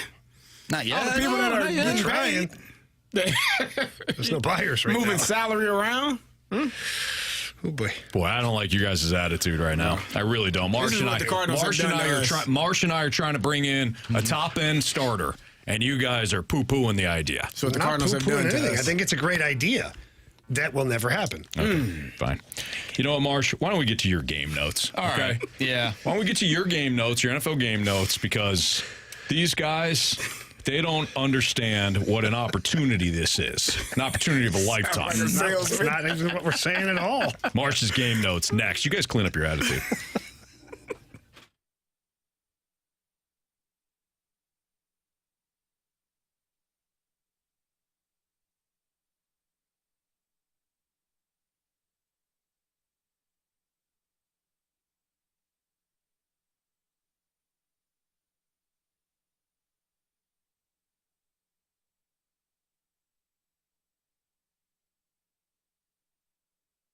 How's your roof after all the rain that we experienced here in St. Louis over the past week or so? If it's in bad shape, it's damaged, or it's flat out old, call my friends at the Happy Roof Company. 314-665-3001. When you call today, or whenever you call, they'll have someone to look at your issue within 24 hours. If you need a new roof, they do residential and commercial roofing. They only use superior high-end products. They got a 10-year labor warranty on all shingle roofs, and they have over 50 years combined experience in roofing, siding, and gutters with the Happy Roof Company. A lot of contractors out there, they're trying to install the cheapest shingles possible. Ask yourself, why are they not offering Class 3 shingles? Happy Roof offers Class 3 impact-resistant shingles on all their estimates. So if you have somebody else out and they're not offering you the top end Class 3 shingles, call my friends at the Happy Roof Company. 314-665-3001. Free estimates, competitive pricing, cost-effective solutions on flat roofing and metal roofs, and 100% of their market is in St. Louis and the surrounding areas. That way you know that the job is going to be done correctly, the warranty is going to last, and they're going to be around. It's the Happy Roof Company. Tell them Stalter sent you.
It's Fastlane on 101 ESPN. Andrew Marsh has the next installment of our NFL Week 10 game notes. What do you got, Marsh? All right, my first game note is that everybody in Chicago, the Chicago Bears organization, they got to be fired. Whoa. Wow. They are terrible. What do you mean by terrible? Organization? Anthony, they're not good. That's what I mean by terrible. Okay. Not good. Caleb Williams, I don't know if he's a bad quarterback, if his offensive line is just that bad. Matt Eberflus, got to go. Got to go. It is amazing. Well, what's he done wrong? What's he done right? Which both questions could be answered pretty much in the same manner. It is amazing to watch somebody like Jaden Daniels progress in his first year, right? And he actually is taking a step back because I think he's a little banged up still. But it's clear that Cliff Kingsbury has a game plan for the kid and has given Jaden Daniels and the Commanders an opportunity to succeed each and every Sunday. And then you watch even Drake May, and Drake May wasn't great yesterday either. The wind was horrific in Chicago, but Drake May has had some moments where he's looked pretty good. He almost pulled off the victory last week in Nashville, in fact. Some of these young quarterbacks, they step in, CJ Stroud a year ago, and you're like, okay, this looks good. Even when you take a step back, you could see the skill set there. Caleb Williams started off rough, had an okay, month of October, and now looks horrible again. I don't know what the game plan is. Matt Eberflus almost refuses to change play callers at this point. It's going to cost him his job, and it's probably going to cost him his job anyways. Exactly. But there's no maturation for Caleb Williams at all. I feel like the kid doesn't have a chance. No. Almost like Justin Fields. Like, I know Justin Fields, maybe his skill set wasn't as good or his ceiling isn't as high as Caleb Williams, but Right. Either way, it goes back to my pet peeve about the way crappy teams try to develop quarterbacks. They don't. No. Or the quarterback's not even able to develop because they're not given the necessary protection or tools. Now, he's got some receivers, there's no doubt. Right. The Bears have upgraded their roster over the last couple of years. They've upgraded compared to what Justin Fields had. Right. But still, it's not working. What is Caleb Williams doing that Justin Fields could not? That I was thinking the same thing. Well, what about Mitch Trubisky? Oh, wow. At least he took them to the damn playoffs. Justin Fields would at least add the element of running. Like right now, and it's so funny because everybody a month ago, why are the Steelers moving away from Justin Fields? He needs to be starting. But everybody in Chicago, let's move along from Justin Fields. He stinks. Oh, I was wrong about that. You were very wrong. But yeah, I think Justin Fields got a raw deal. And I wouldn't be surprised if the Bears actually kept Eberflus for one more year. Only because this would be the third time that they've gone and drafted a quarterback and then the following year fired the head coach. Mm-hmm. They did it with Trubisky. They did it with Justin Fields. If they do it again, this will be the third time if they do it with Caleb Williams. You're never going to get anywhere with that. No. You only give the head coach one season to try to work with and develop that quarterback. I would not be surprised if they gave him one extra year just to see if it could get better in year two. They are one of the worst run teams in professional sports. The ownership is cheap. It's great. You love it as a Minnesota Viking fan. The ownership is cheap. They don't want somebody like Harbaugh coming in, Jim Harbaugh, or anybody that is kind of like that power head coach. Mm-hmm. They love guys that don't know what the hell they're doing because they won't upset the apple cart for the front office or the ownership. It is one of the worst run organizations in sports. I feel bad for Bears fans. I don't. How can you be cheap in Chicago? They are. How? They're a family-owned organization that does not want to dump more money into it. They've always been that way. It's a damn shame, Anthony. Sorry, Bears fans, but my second game note is that the real Sam Darnold has stood up. I like Kevin O'Connell. I think he's a great head coach. I think he has taken Sam Darnold as far as he can go. I agree. Like, I know we were having conversations at the beginning of the year, like, oh, maybe Sam Darnold is like the new Baker Mayfield, where things just sort of click. And granted, like, the team is still 7-2. Like, let's not get confused here. Like, I'd take 7-2 than, just talking about the Bears. I'd rather be the Vikings than the Bears. But, like, I've been saying it for, like, the last 4 weeks. Like, it just does not feel good.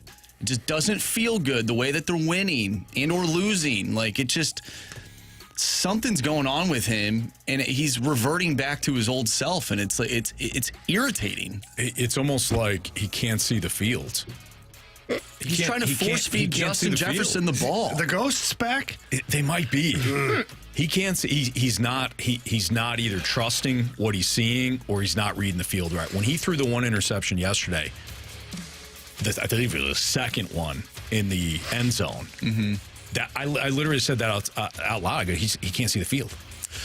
It's not like Caleb Williams where he doesn't have the experience to see the field. Plus, it's behind a battle line. I don't think that Sam Darnold trusts what he's seeing. It's not clicking for him. And you're right. Kevin O'Connell's done everything he can. Well, and I said it earlier, like the drives themselves are fine. It's like when it comes to the red zone, though, the most important time when you need to score, like, it's just not clicking there. And I said I think he's force feeding the ball to Jefferson. Like, I think teams are starting to pick up where, like, you saw the Jags, they would only rush a few guys and then drop back. Yeah. And with that amount of time, you're giving Sam Darnold so much time, it's like he's ready to make a mistake. Right. Like, you give him too much time and he'll make the mistake rather than, hey, let's get the ball off quick. Sure. And that, I don't know. As a Vikings fan, it's frustrating, but sure. I'm glad there's still got the record that they do. You're watching this movie right now, enjoying it, but knowing how it's going to end. For sure. Yeah. For sure. Hopefully it doesn't end. Hopefully it subverts my expectations. Everybody dies. I'm sorry. Yep. In the movie. Yep. Really? Everybody dies. Marsh, I'm watching a similar movie. I know how that's going to end. Well, you know what, though? You know what? I watched a movie where almost half of the people died. Then they came back. Mm-hmm. Yeah. And they defeated that giant purple man. Yeah, but there was a lot going on there. They had a lot of help. They did. A little bit of magic. Speaking of magic, devil magic, the Cardinals' devil magic has now been passed to the Chiefs. I don't know what to say. I don't. Like, what is going on here? What is going on here? You know what's going on. It's the damn devil magic. Yeah. It must be a Missouri thing. It is. It just transferred to the other side of the state. You know how I feel. I think they're going to eventually take an L. No, they'll probably win next week in overtime. They'll get the ball first. It'll be this whole thing because it's against the Bills. And they'll still win. Probably. I don't know. It's irritating. If Buffalo loses that game, you know what? I don't know how I feel about that game, actually. I said that earlier. I don't know who I want to win. You want the Bills to win. Do I, though? I think you do. He's been down on Josh Allen all year. He's been playing better. He turned the ball over a couple of times, which has been his only issue.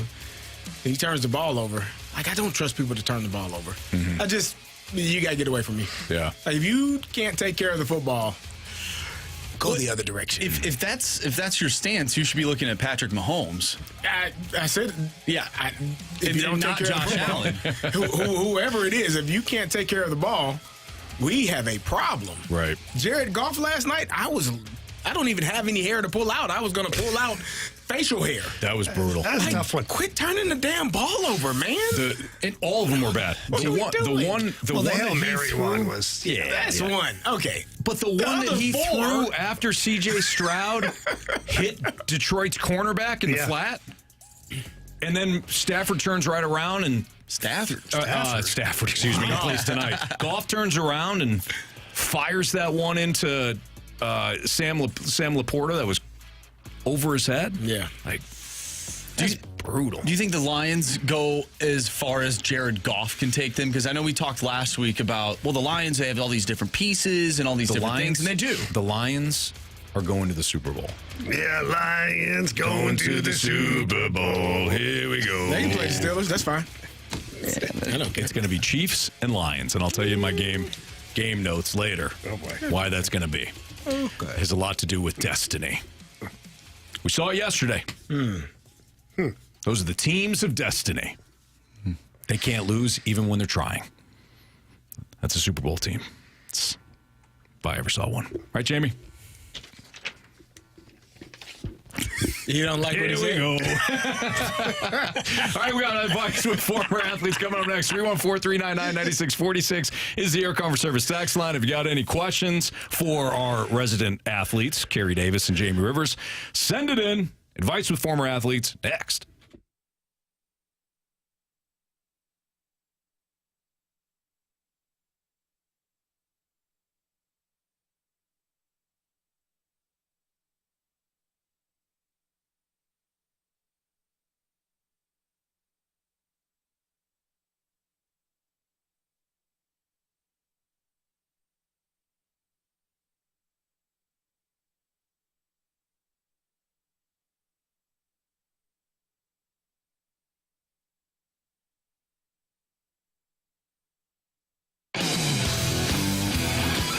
Pure Performance, your one-stop shop for all aftermarket modifications.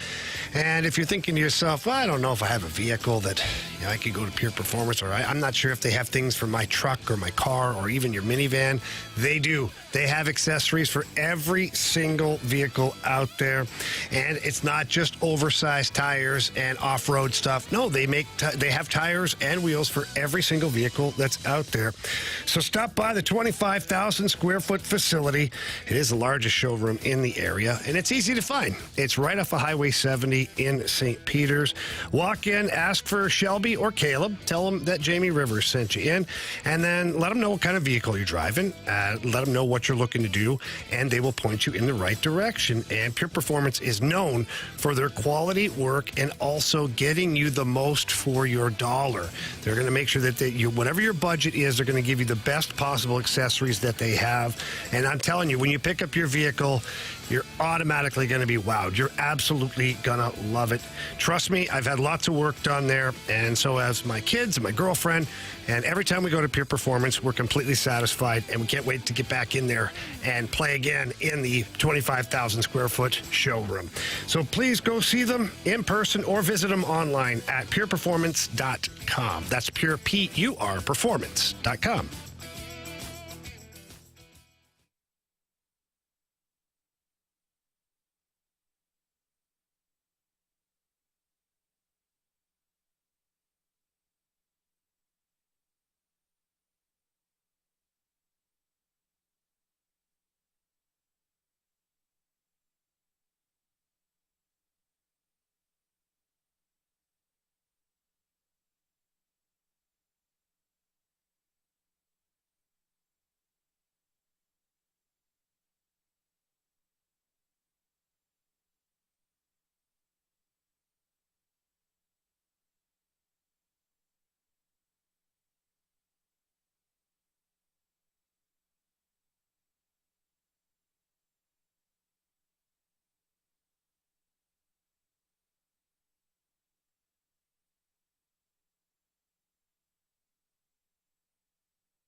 101 ESPN Sports Center. I'm Andrew Marsh. It's time for a Sports Center update brought to you by Saliga Heating and Cooling. The Blues lost to the Washington Capitals over the weekend in 8-1 final. The Blues will take on the Boston Bruins tomorrow, and you can listen to that one right here on 101 ESPN. Pregame starts at 6. Puck drop is at 7. We'll talk with Jeremy Rutherford, our Blues insider from The Athletic, at 4:15, so stay tuned for that. Tonight on 101 ESPN, you can listen to Monday Night Football. It's the Rams and the Dolphins. Pregame starts at 6:30. Coming up next, we have advice with former athletes, so get your questions into the Air Comfort Service text line, 314-399-9646. Advice with former athletes next. I'm Andrew Marsh, and this Sports Center update is brought to you by Saliga Heating and Cooling, an independent American Standard heating and air conditioning dealer.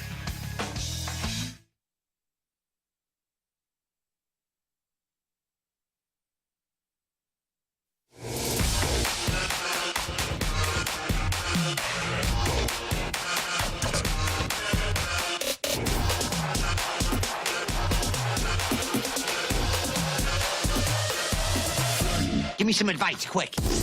All right, time for advice with former athletes. If you have a question for Carey or Jamie, you can send it into the Air Comfort Service text line at 314-399-9646. Marsh, what do we got? All right, let's start off, before we get to the text line, I want to start off with something that Micah Parsons said about his head coach, Mike McCarthy. And no, it's not great, if you're wondering. So let's play the audio first, and then I'll ask the question regarding what he had to say about Mike McCarthy. Mike's on the final year of his contract, so outside there's, of course, going to be questions. What's the sentiment inside the locker room, and what do you tell people who are wondering about whether McCarthy will be your coach next year? You know, that's above my pay grade about if Mike is coaching again next year. But, you know, all coaching aside, Mike can leave and go wherever he wants, but the guys I kind of feel bad for is guys like Zach Martin and guys who might be on their last year or on their way out, because that's who I wanted to hold the trophy for. You want to win games and do great things with those type of legends who put in more time and work than Mike McCarthy ever did. So those are the kind of guys that I have so much sympathy and hurt for. Wow. So I want you guys have been coaches. Carey, you kind of alluded to it earlier in the show, but like, what do you do in that situation? We got to fight. I'm the head coach. Man, put your dukes up, man. Let's go ahead. At first, I was like, okay. Like, it sounded bad, the first part, but then what he meant is, like, Mike McCarthy could be an unrestricted free agent. He can leave. He can leave. He can go wherever he wants to go. Right. And then when he said that those other guys put in more time, at first I thought it was meaning like they've been coaching longer than Mike McCarthy, but then he just basically says that he ever did. Yeah. Any questions? Wow. As a head coach, like, I don't even know. Like you said, Carey, okay, so let's go down that road for a second. So you call Micah Parsons in, you lock the door behind him and say, hey, we got to take care of this. Okay, great. Mike McCarthy's getting his ass kicked for sure in that fight. No question. More than likely, right? Yeah. Vegas odds have Micah Parsons as a heavy favorite. Heavy. And they have Mike McCarthy just as heavy.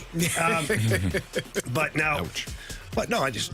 I got you. Yeah. Wouldn't be the first time. So then what, like though, that. Carey? Because that whole locker room now, that whole city, the whole world has seen what he said. Yeah. Like, if I'm Mike McCarthy, never mind the whole, like, oh, we're going to lock the door and fight. I think I'm rendering Micah Parsons inactive for next week. Like, you're out. Like, you're not playing for me. Until I get fired, you won't play. I don't care. And then Jerry Jones is going to have to fire him. But then, like, you have to have some balls in this. I thought about that. Yourself. I thought about that. But that's not, to me, that's the wrong way to go about it as well. So then anybody can just call him to the carpet? No. What I mean, I've had coaches. I told you we had a coach who put his list of all the players he's coached, all the Hall of Famers, and said, this is what I do. Now you go. Like, show me what you've done.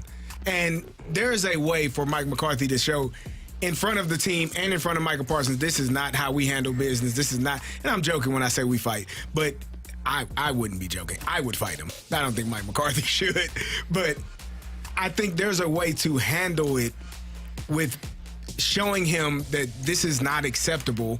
And as a teammate, as a leader on that team, somebody's got to say that to Micah Parsons as well. Like, somebody's got to tell him, hey, man, we're all in this together. We don't start pointing fingers because we're 3-6 right now. Mike McCarthy has led this team to a 12-5 record 3 years in a row. Now, hadn't warranted like a championship, but they have been 12-5 for 3 consecutive years under him. And so, I mean, I might say, well, hell, Micah, we might be better if you didn't miss 4 weeks, man. Whew, in 4 weeks where your little ankle was sore, probably could have got a couple of wins there. I don't know, maybe Dak getting on the field to pop a hamstring if your butt is playing. Like, everybody is accountable for where we are and how poorly we're playing. It's not one person. It's not one coach. It's not one teammate. It's not a kicker, a left tackle, a defensive tackle, a cornerback. Everybody has their hand in the pile. And if we aren't performing well, then we're all accountable for it. Now, the coach is going to get fired more than likely because of it, because we see bad players get good coaches fired, and we see good players get coaches get fired all the time. So, you know, I'm not suspending him because we're still trying to win, and he's a difference maker. So I might be in my feelings. Yeah, but I just think we'll figure it out. I mean, if he gets fined, you know, conduct detrimental to the team, you can, and that to me is more indicative of what I would. Yeah, we'll lighten your pockets a little bit. Yeah, but I don't think that makes a difference. And the reason I say that is because Micah Parsons has just embarrassed his coach to the public. Yeah.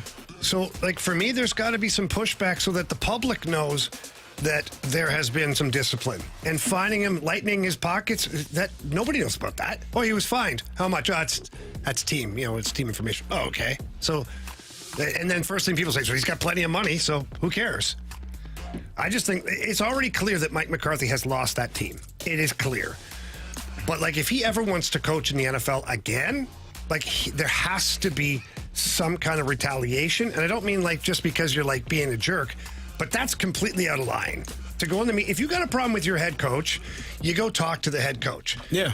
That's it. Like, you know, Carey, it stays within the 4 walls of the locker room, man. You don't drag that out. He made a mistake. He made a mistake. Yeah. And now I think he should pay for it. Either they're sitting at 3-6. Quite honestly, there's no chance of them making a playoff at this point.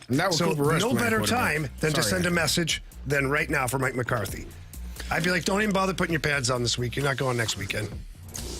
Speaking of sending a message, we got a text from the 314. Jamie, back when you were playing, how many times would you play at home on a Saturday night, getting your ass handed to you, and nobody stirs it up? Nobody drops the gloves. Nobody does anything to change momentum. Back when the players cared about their fans and what it meant to play at home, especially on Saturday night. Chaser, Twister, Jackman, Backus, somebody would do something, which leads me to Torpchenko. WTF is he on the team for? The last thing on his mind is to impose his will and size to his opponent. I was there and I was so sad. Actually sad that my team does nothing. I'm done. Thoughts on that? Yeah. Look, a lot has changed. And that's not just hockey. It's every sport. It's society in general.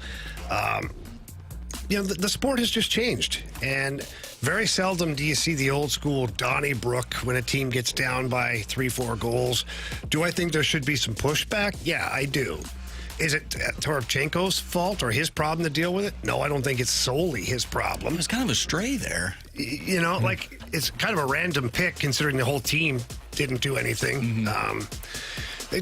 People look at Torpchenko and with his size, I guess you'd think right away, well, he's going to be able to be a physical presence. Well, he is, but he's not a fighter, you know? So I do believe there should have been some kind of pushback, though. Like, the team has to look like they're not happy with what is currently happening in the game. And although they didn't look happy, it was a bad kind of look. I'm talking to people. It was just the body language was bad. The body language was like, and I know you're upset. Like, everybody's upset when you're losing like that, especially on a Saturday night at home. It's not fun. But then, like, for me, the body language would be like, well, I don't care. I'm going to go and hit every single body that's on the ice. I don't care. And if I get thrown out of the game, I don't care. And it doesn't necessarily mean you're fighting. It just means you go out there and, you know, Ovi's got 2 goals and he's just sniffing. He was cherry picking. He was sniffing. I would have ran him. go after Ovi and let him know, like, don't be out here cherry picking, looking to get your hat trick and just sniffing around, like, get your cookies. No. You don't cross the pasta sauces. Yeah, exactly. You tell him that, too. Say, don't cross the sauce. I think he actually does that. He does. He does. Yeah. I think he drinks soda on the bench. Diet Coke, I believe. Yeah. It's a warrior. But that would be my answer to that is I always hated people. Oh, you got to go fight. Okay. You go do it. Like, you think it's so easy, you go fight. Well, that's what you're paid to. No, actually, I'm paid to play hockey. Right. The fact that I get into a fight is a result of things that happen on the ice. Yeah. But at least do things that might end up in a result of, like, some intensity or some conflict. So I was a little bit concerned that there wasn't some pushback as a group out there. Do you think the mental part of this team is what's keeping them from finding what their true success should be? Because I look at this roster and a lot of these players have had success at the NHL level, but it seems like the last 2 or 3 years, and it coincides with them missing the playoffs, like the body language, you mentioned body language, like the body language has been super poor out of everybody. Because it feels like we're having the same conversation year after year. Well, the leadership group, they're not happy about what's happening. Well, it's like we're having the same conversation year after year after year. I'm going to stay to what I said before. I do think this group is different. Saturday night's a very bad example, and Saturday night makes my opinion look like crap. But overall, I think that these guys care. And, Dylan Holloway and Matthew Joseph and some of the new faces that they've got, I think there's positivity there. Like, I think there's more pushback than maybe what we've seen in the last couple of years. And the problem is you use the last couple of years as your guideline, and when things go bad, you automatically default to that because why wouldn't you? And I'm not much different. Saturday night I was thinking to myself, this reminds me of like some games last year. And it's not necessarily fair to the whole group. And I hate to use the injury thing, but you've got injuries to major pieces of your organization. Nick Leddy was a top pair defenseman. He's out. Broberg was the best defenseman on the team. Yep. He's out. Robert Thomas, your best all-around forward. He's out. Matthew Joseph, one of the guys, one of your hunters on that forecheck that's always go. He's out. Like, that stinks, man. And you're filling the void with... You're not filling the void with it's not apples for apples. You know what I mean? Like Kasperi Kapanen and guys like that come in the lineup, like, they're not replacing anybody that I just said. No. Right. So that's kind of a problem too. That's Jamie Rivers, and he's got his NFL Week 10 game notes next on 101 ESPN.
have done Carey and Marsh's NFL Week 10 game notes. It's time for Jamie Rivers' Week 10 game notes. What do you got for us, Jamie? All right, let's start off.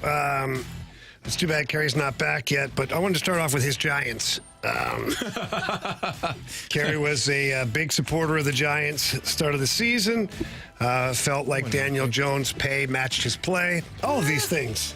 Never said that. Remember when you were touting the Giants? Yeah, No, go Giants. Marshy and I watched Hard Knocks, and I thought that their offseason was fantastic. On paper.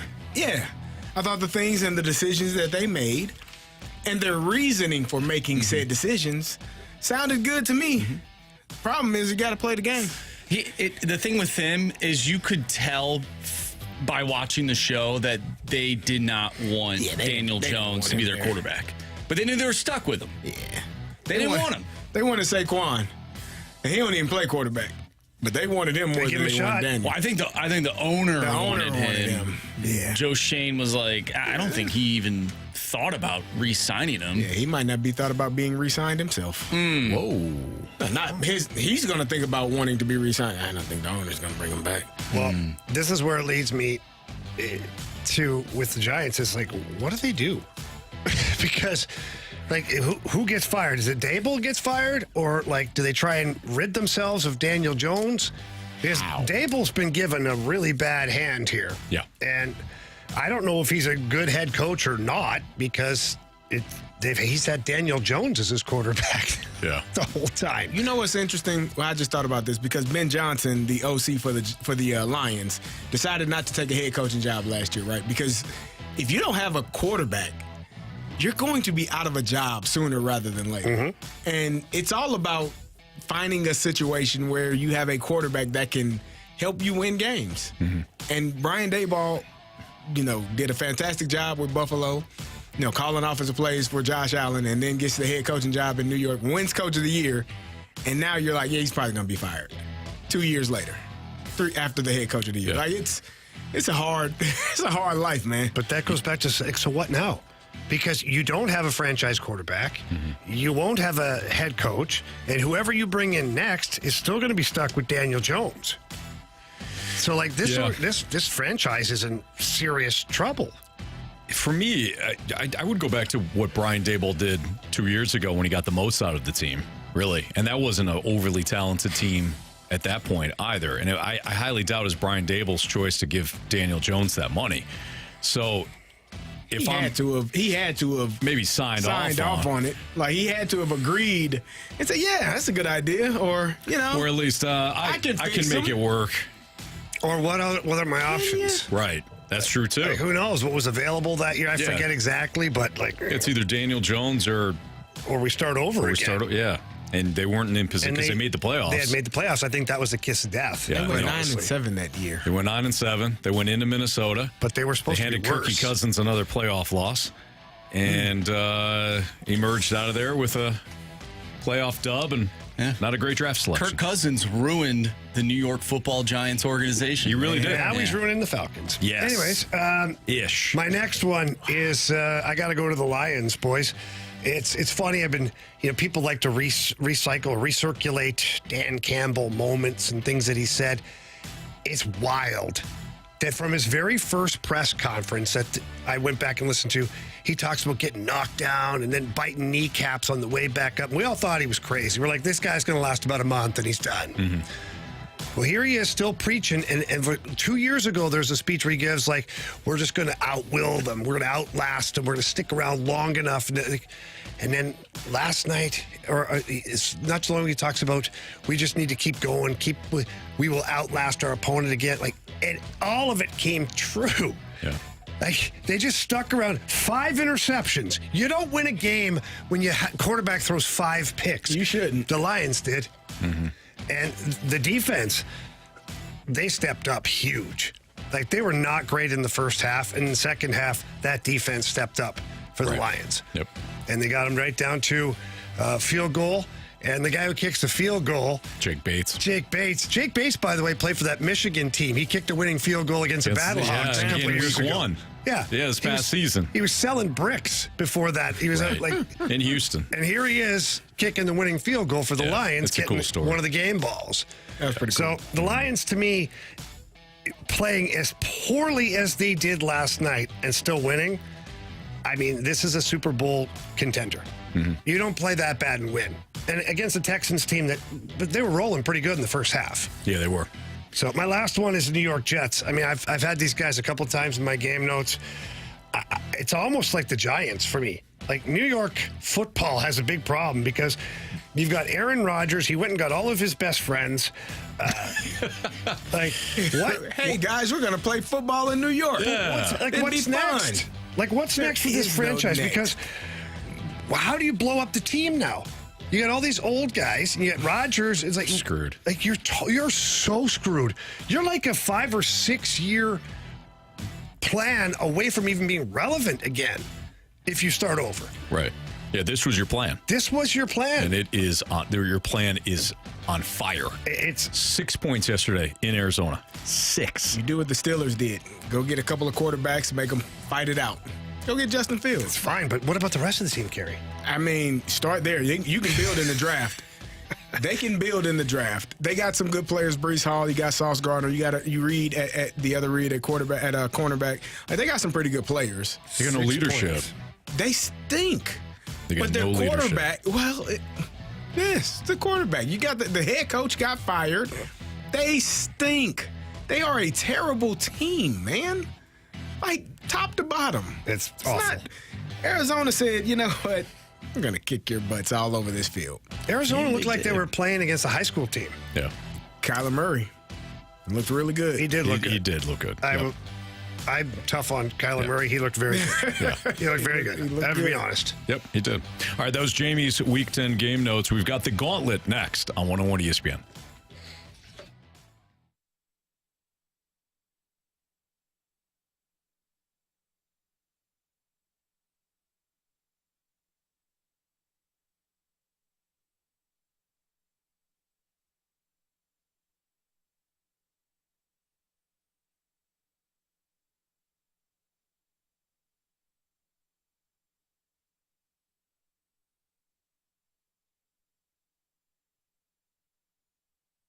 When you sell your home, there's an awful lot of stress involved. And even before you sell your home, it's making that decision that you're ready to sell your home and then finding out what the market is out there or where the market is trending. All that stress can be taken away by calling Gloria Liu, the owner of Your Home Sold Guaranteed Realty. Gloria's just different. She's been in the business for over 21 years now, and she's seen the market up, down, all around. So she's able to figure out quickly what a good list price is for your home. And then her job is to sell your home. And she has a database with thousands of ready buyers that are sitting out there, and that drives lots of traffic to your listing. That's what you want. More eyeballs on your property.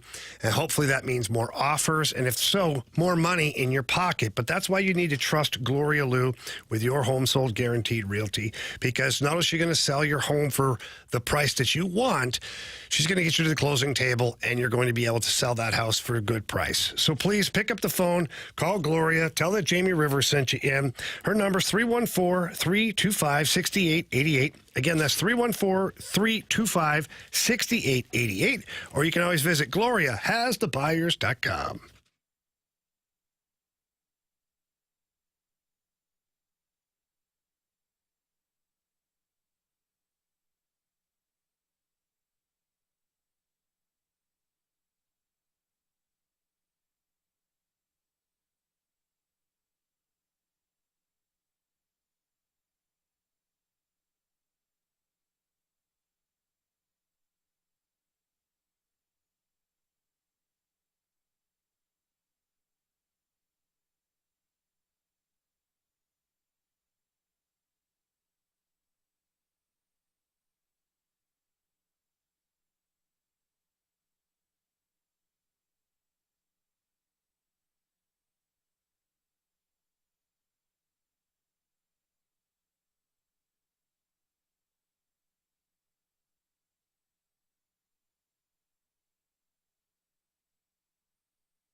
categories, one challenger.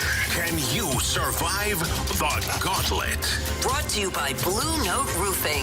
Roofing, siding, and gutters. Visit BlueNoteRoofingSTL.com for a free inspection. All right, time for the Gauntlet here in the Fast Lane on 101 ESPN. 404, your time check is brought to you by Clarkson Jewelers, an officially licensed Rolex jeweler, with Andrew Marsh, Carey Davis, and Jamie Rivers. I'm Anthony Stalter, and we welcome in Jeff. What's up, Jeff? Not much. How are you guys? We're doing great, man. Thanks for playing. Thanks for listening. Who would you like to take on today? Let's go to you. Hey. Whoa. Anthony Stalter. Didn't feel the same. No, it didn't. All right, Jeff, come on. Yeah, just not even close, actually. All right, Jeff, Anthony's making his way to the cone of silence. What we need from you right now is to tell our guy Marshy to spin the wheel. Go ahead and spin that wheel, Marsh. Jeff, are you excited to be on the Gauntlet today? Yes, sir. All right, good. What are you hoping for? Random. What do you not want? Football. Okay, well, it's not random. It's not football. You got hockey, my friend. That's good. All right, so Marshy's going to hand out the codes here. While he does that, just a little reminder that each question's worth 2 points. If you use the options and answer correctly, it's only worth 1 point. If you're tied after 4 questions, there will be a tiebreaker question, and we will get a winner here in the Gauntlet. Jeff, are you ready? I am. All right, here we go. Question 1. Name the captain of the Anaheim Ducks. Options. Is it Trevor Zegras, Cam Fowler, or Radko Gudas? Gudas. Final answer? Yes. Thank you. Question number 2. Through 15 games, only one team has multiple players with hat tricks this season. Name that team.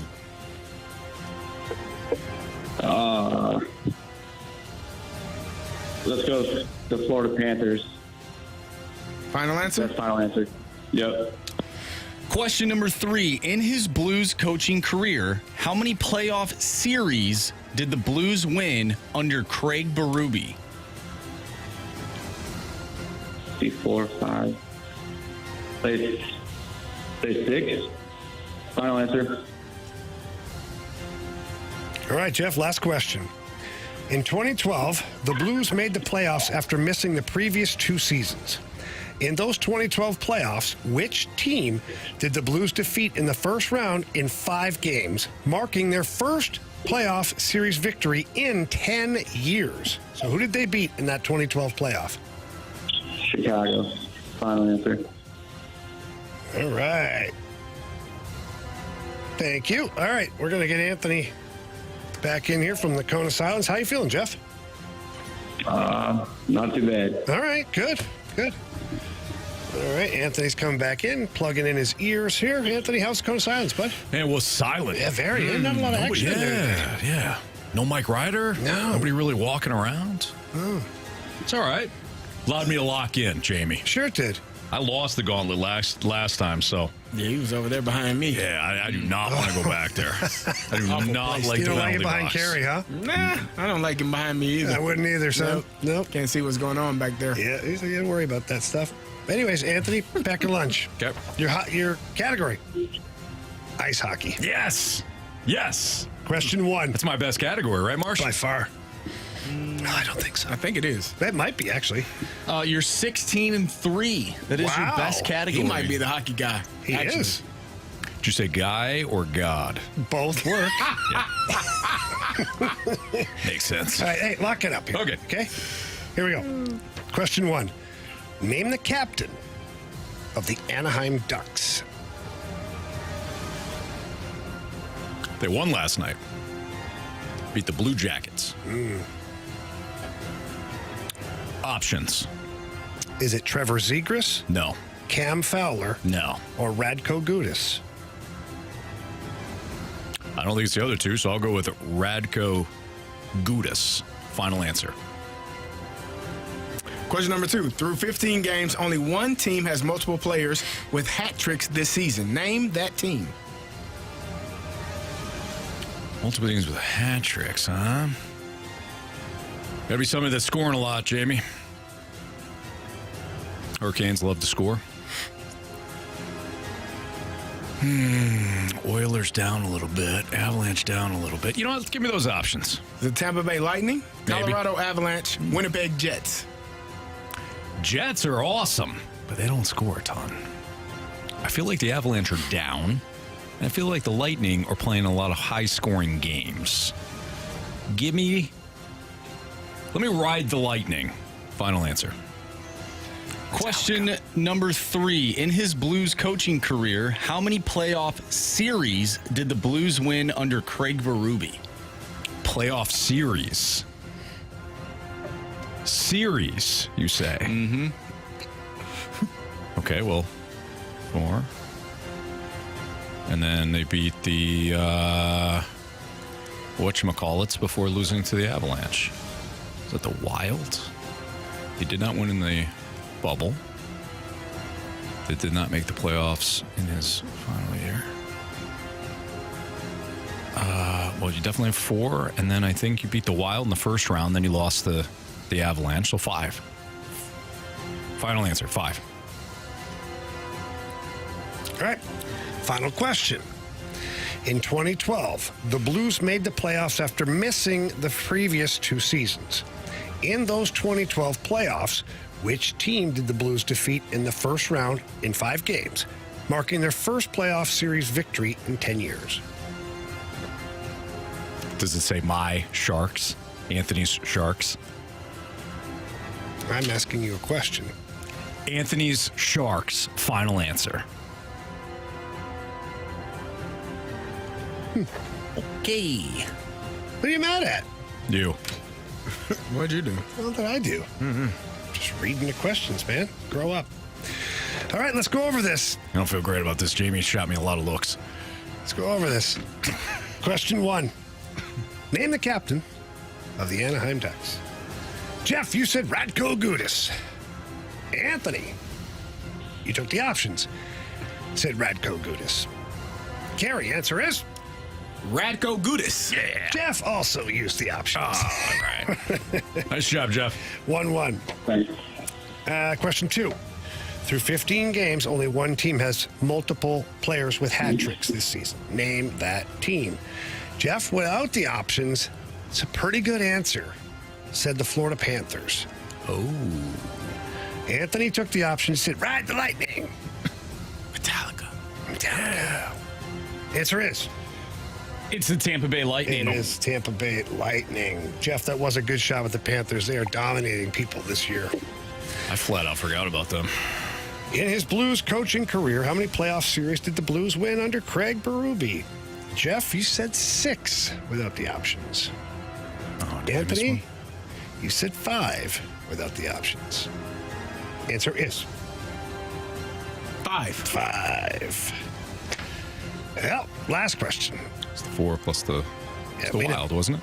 Mm-hmm. Yeah. Okay, you got it right. We know. Question 4. In 2012, the Blues made the playoffs after missing the previous 2 seasons. In those 2012 playoffs, which team did the Blues defeat in the first round in 5 games, marking their first playoff series victory in 10 years? Jeff, without the options, you said the Chicago Blackhawks. Anthony, without the options, you said the San Jose Sharks. Or Anthony's San Jose Sharks. What's the score? Don't worry about it. Okay. Answer is? It's Anthony's San Jose Sharks. Jeff. You have chosen poorly. You lose. Not today. Anthony got you, the hockey god. Yeah. Self-declared, of course, but he got you, buddy. Sorry about that, man. No problem. I appreciate you guys calling me. No problem, man. Thanks, Jeff. You have Thanks a good for day, listening. man. Take care. Bye.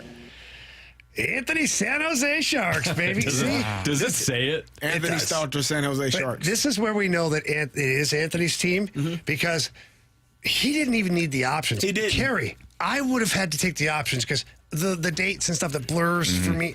Anthony knew. He's still harboring that anger. He's upset. Wow. So, I don't know. You guys may like this story. So, I remember that series specifically. I bet you do. It hurt. Can I tell my very quick story? Yes. Okay. Please. I remember that specifically because Dunk and I did the turn from Enterprise Center in 2012. We sat up media row and we kind of got kicked, because you get media row up top there, kind of got kicked down a little bit. And I'll always remember that series because that was when Dunk started to, the Blues scored a goal in the first game or whatever, and Dunk started cheering from that section. I go, Dunk, you can't cheer. I go, we're part of the media. He goes, what? He's like, what? He's like, I can't cheer for them? And in typical Dunk fashion, he goes, I can't cheer from them? I go, not here. He's like, that's not a thing. I go, it's totally a thing. That's so awesome. That's so awesome. So I will always remember that series where I was, or all the way down left of where we were in the media, and I always remember that they played the Sharks. I did the exact same thing, by the way. One of my very first times in media row. Blues scored. It was a playoff game. It was actually in that Chicago series, the Troy Brower goal. You know? Oh yeah. I was in 2016. Yeah. And then the guy's like, "Hey, no, you can't do that up here." I'm like, why? You're not supposed to have a favorite. Right. You're supposed to be the media. But I work for the Blues. For the Blues. Yeah. It reminds me of that documentary of one Sonny and his quote unquote child Frankenstein. Yeah. Frankenstein's taking a nap, and there's a penalty shot for the Rangers, the New York Rangers. And all of a sudden, penalty shot goes, the guy gets tripped, and you see Sonny go, he you know what I'm talking about? Gets up, and he's like, yeah. He looks over, and Frankenstein's gone. Yeah, he's up. Yeah, and now he wants to listen to the Kangaroo song. Yeah. All right, hey, Anthony Stalter. What about this one? Tony Hockey. That one works. That one works. All right. Even though we've got the hockey god with us in Jamie Rivers, we are going to talk to Jeremy Rutherford next. JR with us, our Blues insider with The Athletic. He joins us next here on 101 ESPN.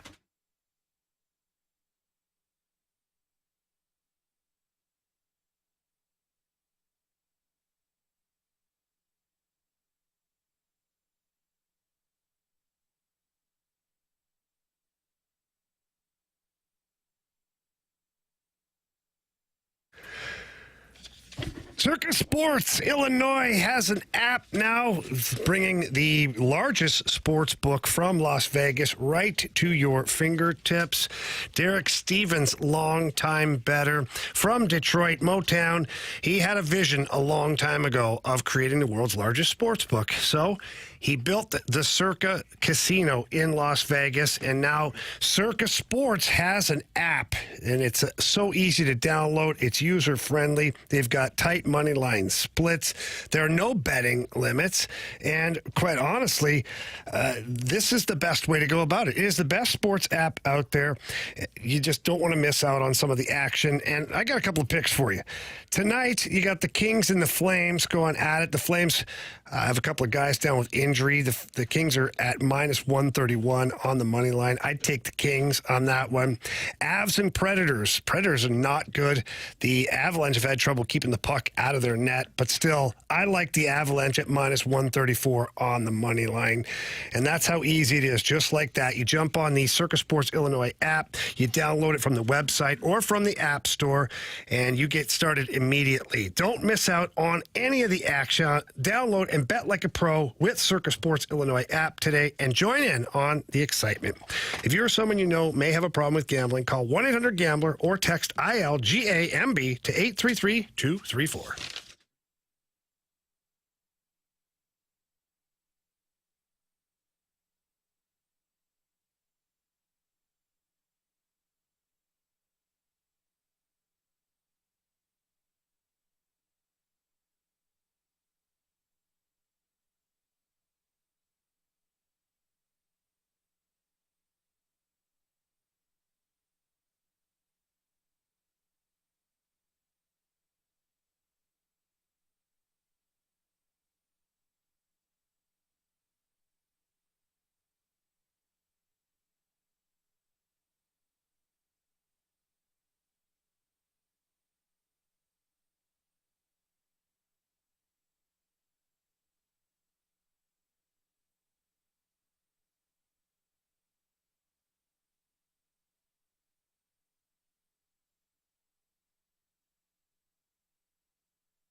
for the Rutherford Report on 101 ESPN. Anything you folks want to know about the fascinating world of pro hockey, here we go. It's Fastlane on 101 ESPN. Let's head to our Thompson and Collier phone lines where we have the one and only Jeremy Rutherford on the line. He's our Blues insider with The Athletic. What's up, JR?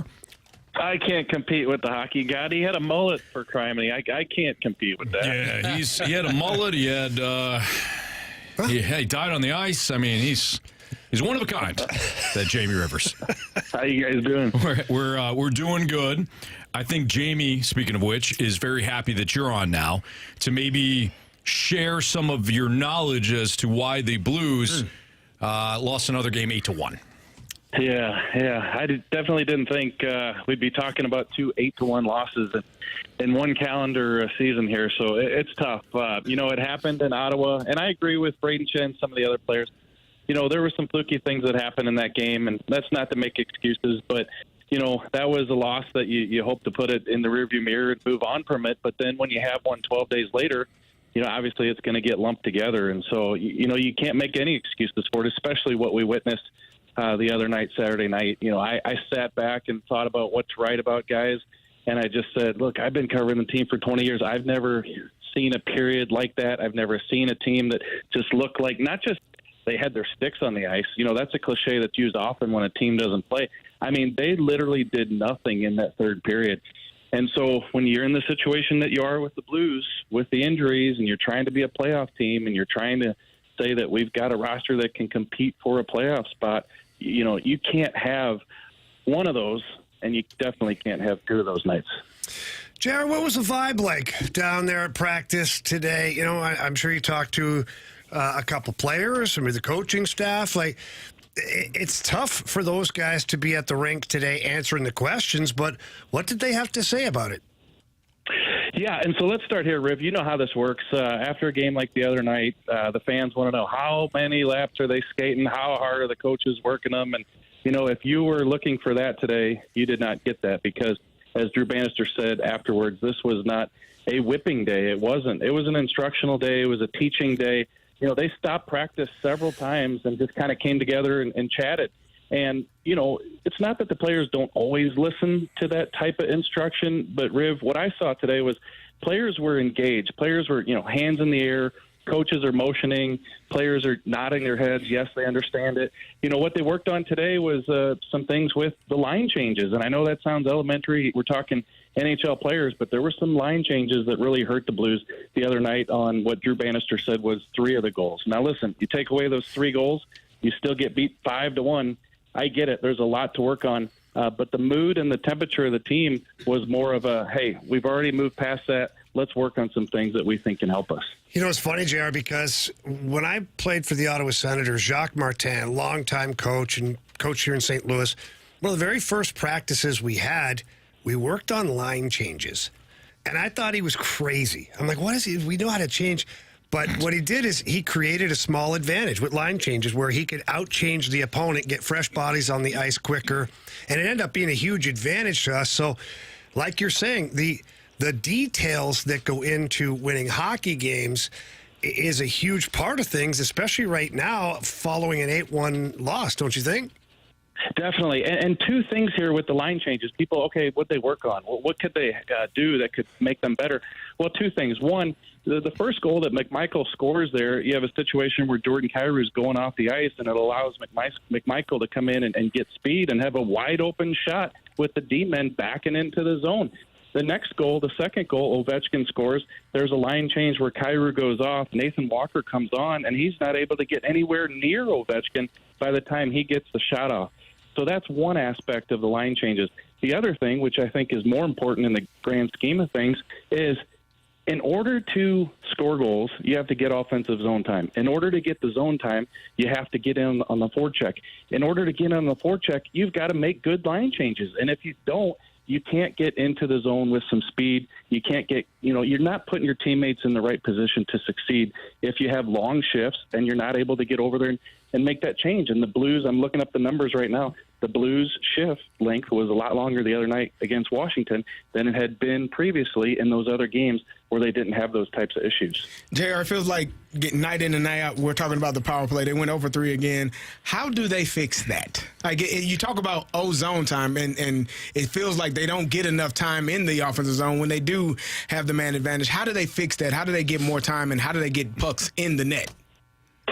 Well, they fast forward the clock about a month until Robert Thomas comes back, I suppose. I guess, in terms of having a guy who can, bring the puck into the zone, he's one of the best in the league. And obviously I'm kidding about that. But, they got to get the puck into the zone. And then, I looked it up the other day. There's a nice stat on naturalstattrick.com that shots per 60 minutes on the power play. And the Blues are right there at the bottom.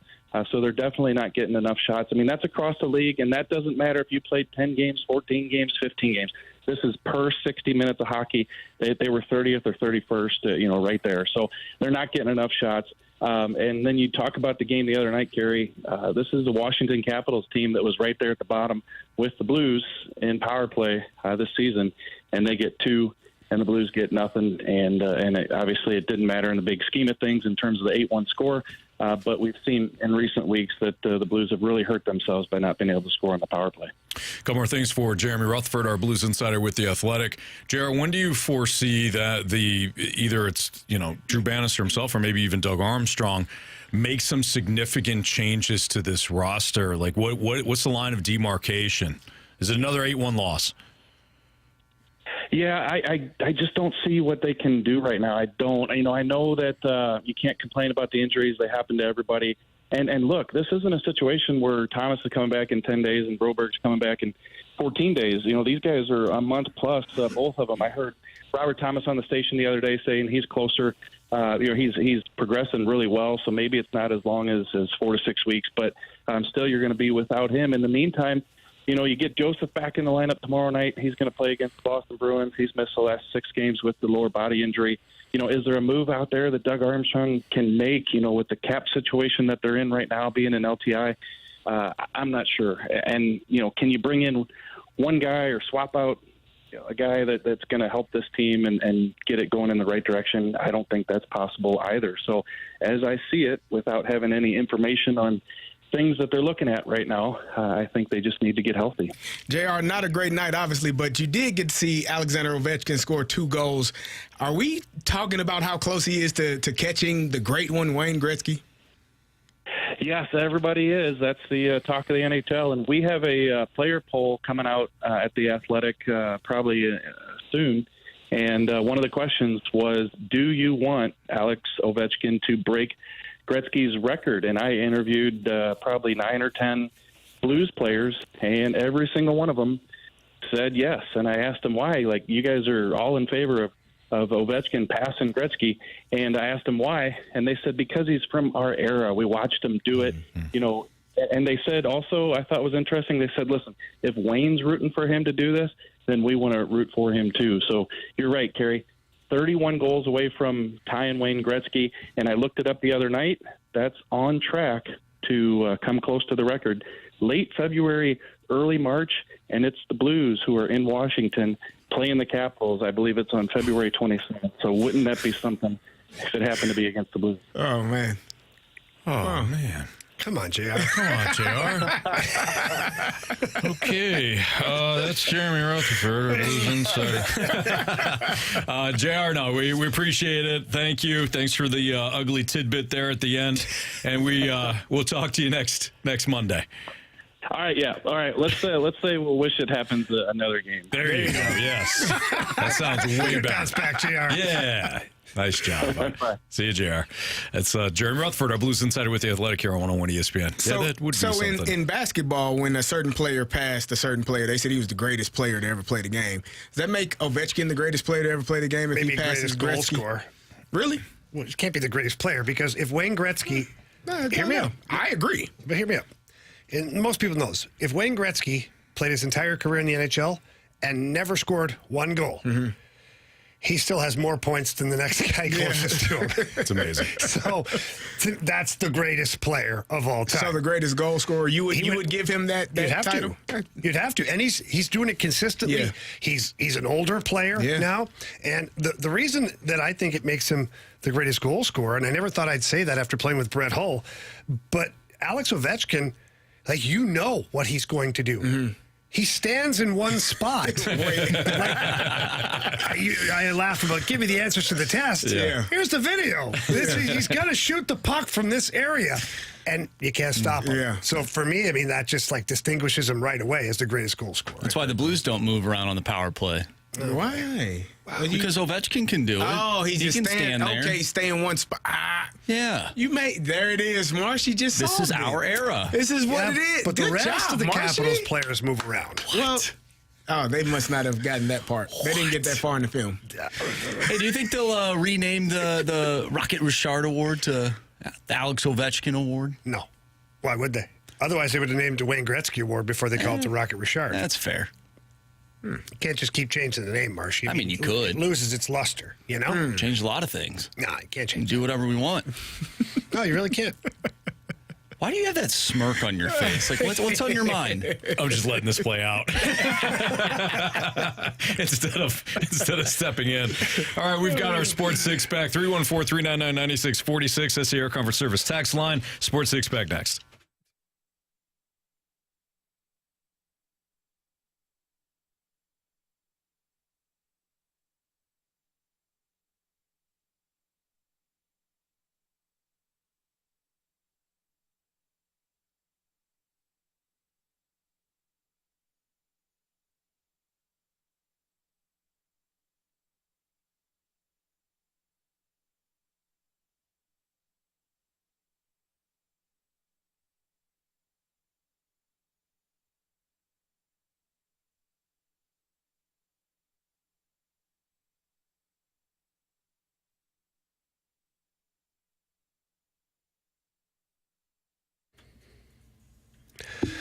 If you're looking to head over somewhere right after work and it's that time of day, first of all, nobody does happy hour like my friends over at Twin Peaks. And today would be a great day to head in there if you're a veteran or active duty with the military, to show up over there, show them your military ID, and you're going to get, there's all sorts of specials. They had a free lunch from 11 to 3 o'clock. They're going to have more things going on throughout the night, as they should be, recognizing our wonderful veterans here in the United States.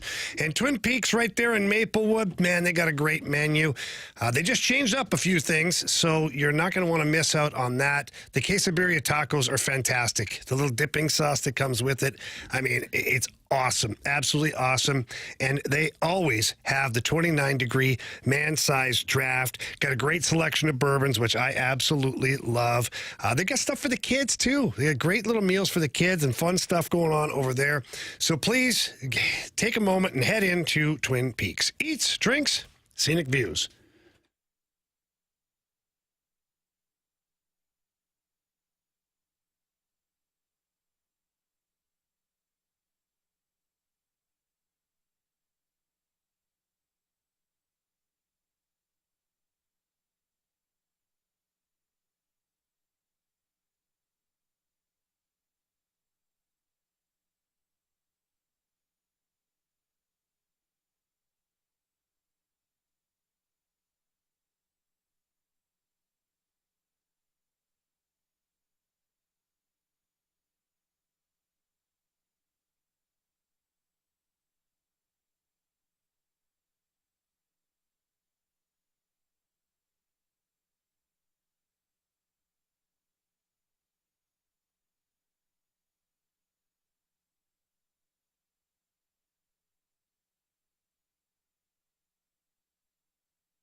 101 ESPN Sports Center. I'm Andrew Marsh. It's time for a Sports Center update driven by Johnny Londoff Chevrolet and Johnny Londoff Autoplex. You just heard from Jeremy Rutherford, our Blues insider from The Athletic. If you missed that conversation, make sure you go to 101ESPN.com or check out the free 101 mobile app powered by Schaefer Door Company. The Blues, they lost 8-1 over the weekend to the Washington Capitals. They'll take on the Bruins tomorrow. Pregame starts at 6. Puck drop is at 7. And, of course, you can listen to that right here on 101 ESPN. Tonight, Monday Night Football right here on 101 ESPN. Rams and Dolphins. Pregame starts at 6:30. We have our Sports Six-Pack coming up next, so get your questions into the Air Comfort Service text line, 314-399-9646. Six-Pack coming your way next. I'm Andrew Marsh, and the Sports Center update is driven by Johnny Londoff Chevrolet and Johnny Londoff Autoplex. See them at londoff.com. Chevy, together we drive. Are you kidding me?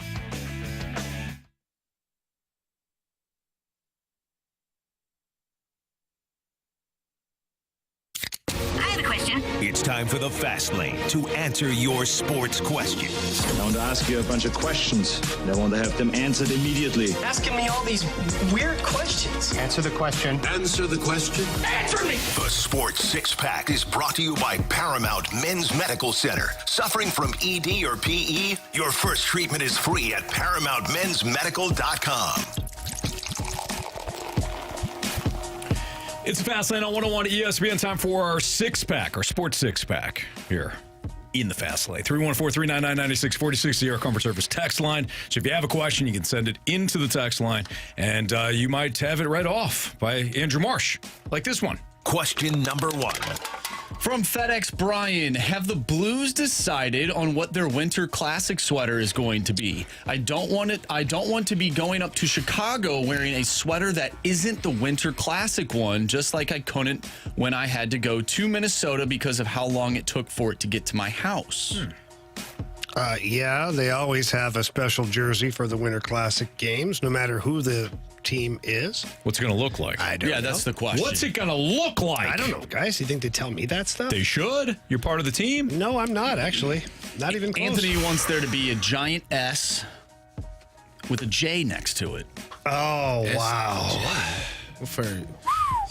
He's already got one of those. Jose? Anyways, Wow.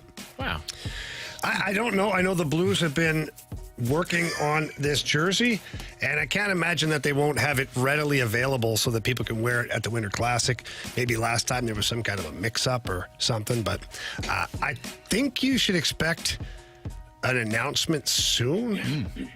I know that they just started the road to the Winter Classic. They're covering it for TNT, so they're following the team around, both teams around in locker rooms, bus, plane, things like that. So I imagine that the Blues will want to see that jersey revealed on national television or whatever to sell the dang thing, you know? 'Cause I'm TNT. Dynamite. What do you think it'll look like? Which era do you think they'll go back to? Probably like the 60s, late 60s? Yeah, I don't know if they'll go back to any era or if they'll just create a custom jersey. I think that you could see a version of a couple of different things. I've thought about, a white jersey. That's what I was thinking. With, remember the circular logo? Oh, please, no. Marshy, I'm with you, but I can see them quite possibly putting a couple of different eras together. That would be pretty cool. No. So, you okay, Just Marsh? a white and blue jersey, I think. That's what I'd like. Marsh, you don't seem excited. Oh, the Arch logo? You don't like it? No, I don't. The dark blue? What? No, that's not Winter Classic. That doesn't give me Winter Classic vibes. What if they did a Winter Soldier? Where just one sleeve? Silver. Are they playing? You mean Soldier Atlanta Field? Thrasher territory with Jamie? You probably remember with the old Thrashers jerseys where like just one of the sleeves was just like a completely different color. It's kind of cool. Are they at Soldier Field for that game? Or is Wrigley. It at Wrigley. Oh. Yeah, the Atlanta played Wrigley in a couple of weeks. Oh, Play Northwestern. Wear orange. Say, excuse me? So the Blues should wear orange. They should. Orange and blue. orange and blues. And just so you guys know, like I have no idea what this jersey looks like at all. He knows. Not even I haven't even heard a whisper of anything. So It would be interesting if they, because we've been accustomed to seeing the Blues have the top part of their jersey. I don't know what you would call it, but with like color, if it, a white jersey, but with color. I wonder what a Blues jersey would look like without like the top having color. If it was just like white. You can, if you know what I'm saying. White and blue. Just white and blue. No thanks. No? You like the gold jerseys? They were all right. I didn't mind them, actually. I actually like them. I didn't mind those at I all. thought they were pretty cool. Yeah. They should wear those next game. Break it up a little bit. Change it up. What Why would you want to change things up? Next, question 2, please. Question number 2. What did you guys think of the... Oop, as my mic tries to hit me in my face. Anthony Stalter style. Be careful how you handle it. Yeah. I'll put 2 hands on it. There you go. What'd you guys think of the Deebo Samuel, Jake Moody, and I believe his name's the long snapper, Tabor Pepper? That situation. It's just teammates getting into it. Yeah, I it want to hear your... I don't know. I'm sure it had something to do with the kick operation, not kicking a field goal and it not going in. I'm About sure 3 of them. There's a little bit of frustration there. And here's the thing. Full disclosure. We work our butts off at practice, and kickers don't say that they work hard. It's just that their work period is much shorter than the rest of ours. And so there could be a level of frustration when, snap, hold, kick, go through the uprights, and that's, the repetitive thing that you do all practice, and it's a much shorter period than us. That needs to go in.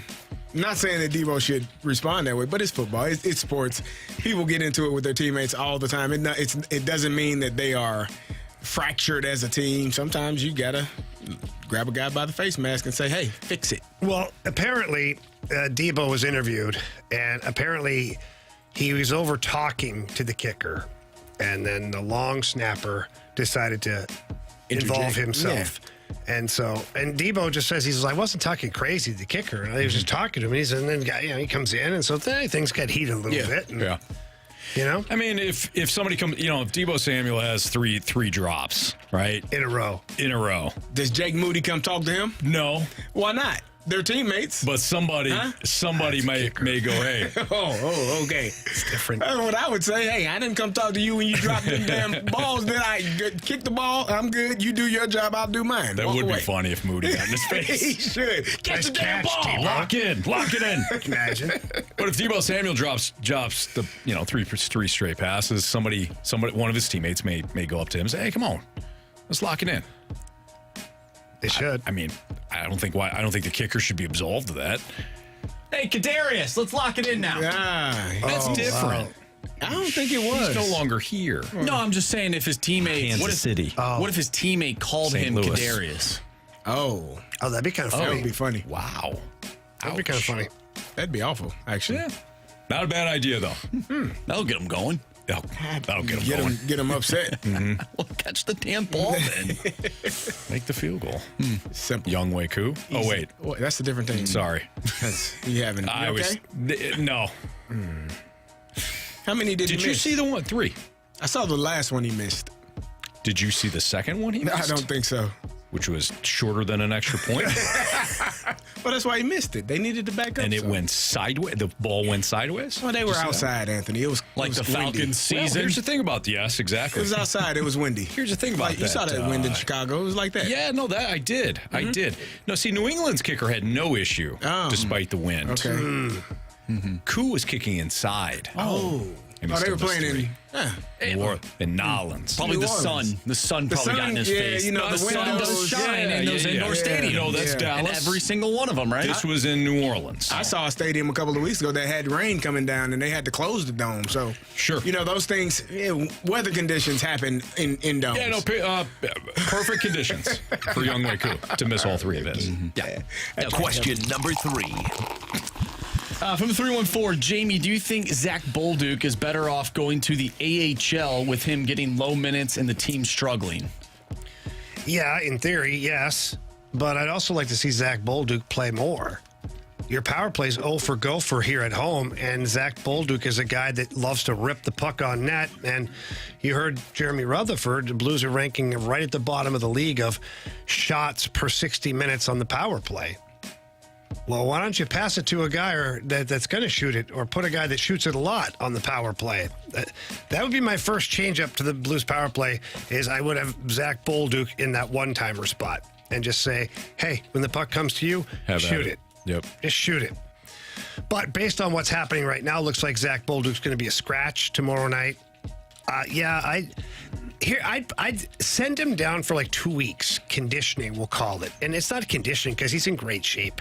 It's just getting him game reps, touches, power play time, first line minutes. Get him kind of activated a little bit offensively, because he hasn't found the back of the net yet. He's got 0 goals, and for a guy that's supposed to be a goal scorer, it's not good. Now, has he had ample opportunity? No. I wouldn't say he has, but still, I'd send him down, maybe just kind of get him going a little bit and bring him back up, because your team's going to need some offense. You're seeing right now that the Blues are struggling to score goals. All right, we'll continue our Sports Six-Pack next on 101 ESPN.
Why would you buy your next pre-owned vehicle or brand new vehicle from Johnny Londoff Chevrolet? Because the Londoff family, they've been doing it for over 80 years, and that's been providing the best pricing and award-winning service in the St. Louis area. Look, everybody understands that, buying a vehicle, people think about the price tag all the time. At Londoff Chevrolet, it's way more than just a price tag. They want you to become part of the Londoff family. They want your friends, your family, everybody to be Londoff Chevrolet customers, and that's what happened in the Rivers household. I've been a customer for over 25 years, wouldn't go anywhere else, and my kids now are Londoff customers. My girlfriend's a Londoff customer, and we've always been completely satisfied with the price of the vehicle and blown away with the amazing customer service. And now Londoff Chevrolet has 2 great locations for you. The original one in Florissant, Missouri. We all know where that is.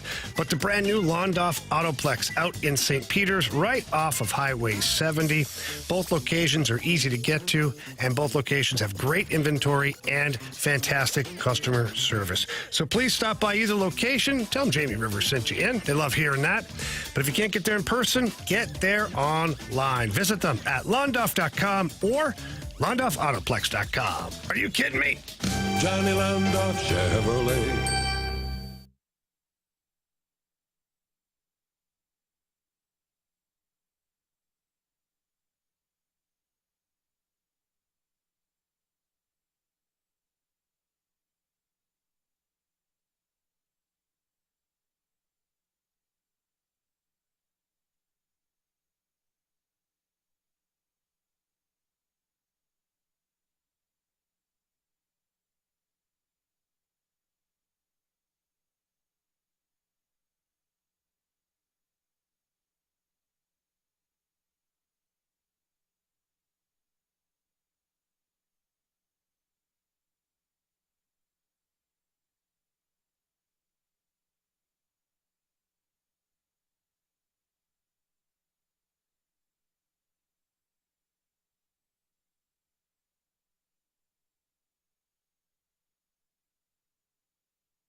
It's time for the Fast Lane to answer your sports questions. I want to ask you a bunch of questions, and I want to have them answered immediately. Asking me all these weird questions. Answer the question. Answer the question. Answer me! The Sports Six Pack is brought to you by Paramount Men's Medical Center. Suffering from ED or PE? Your first treatment is free at ParamountMen'sMedical.com. Time for the second part of the six-pack.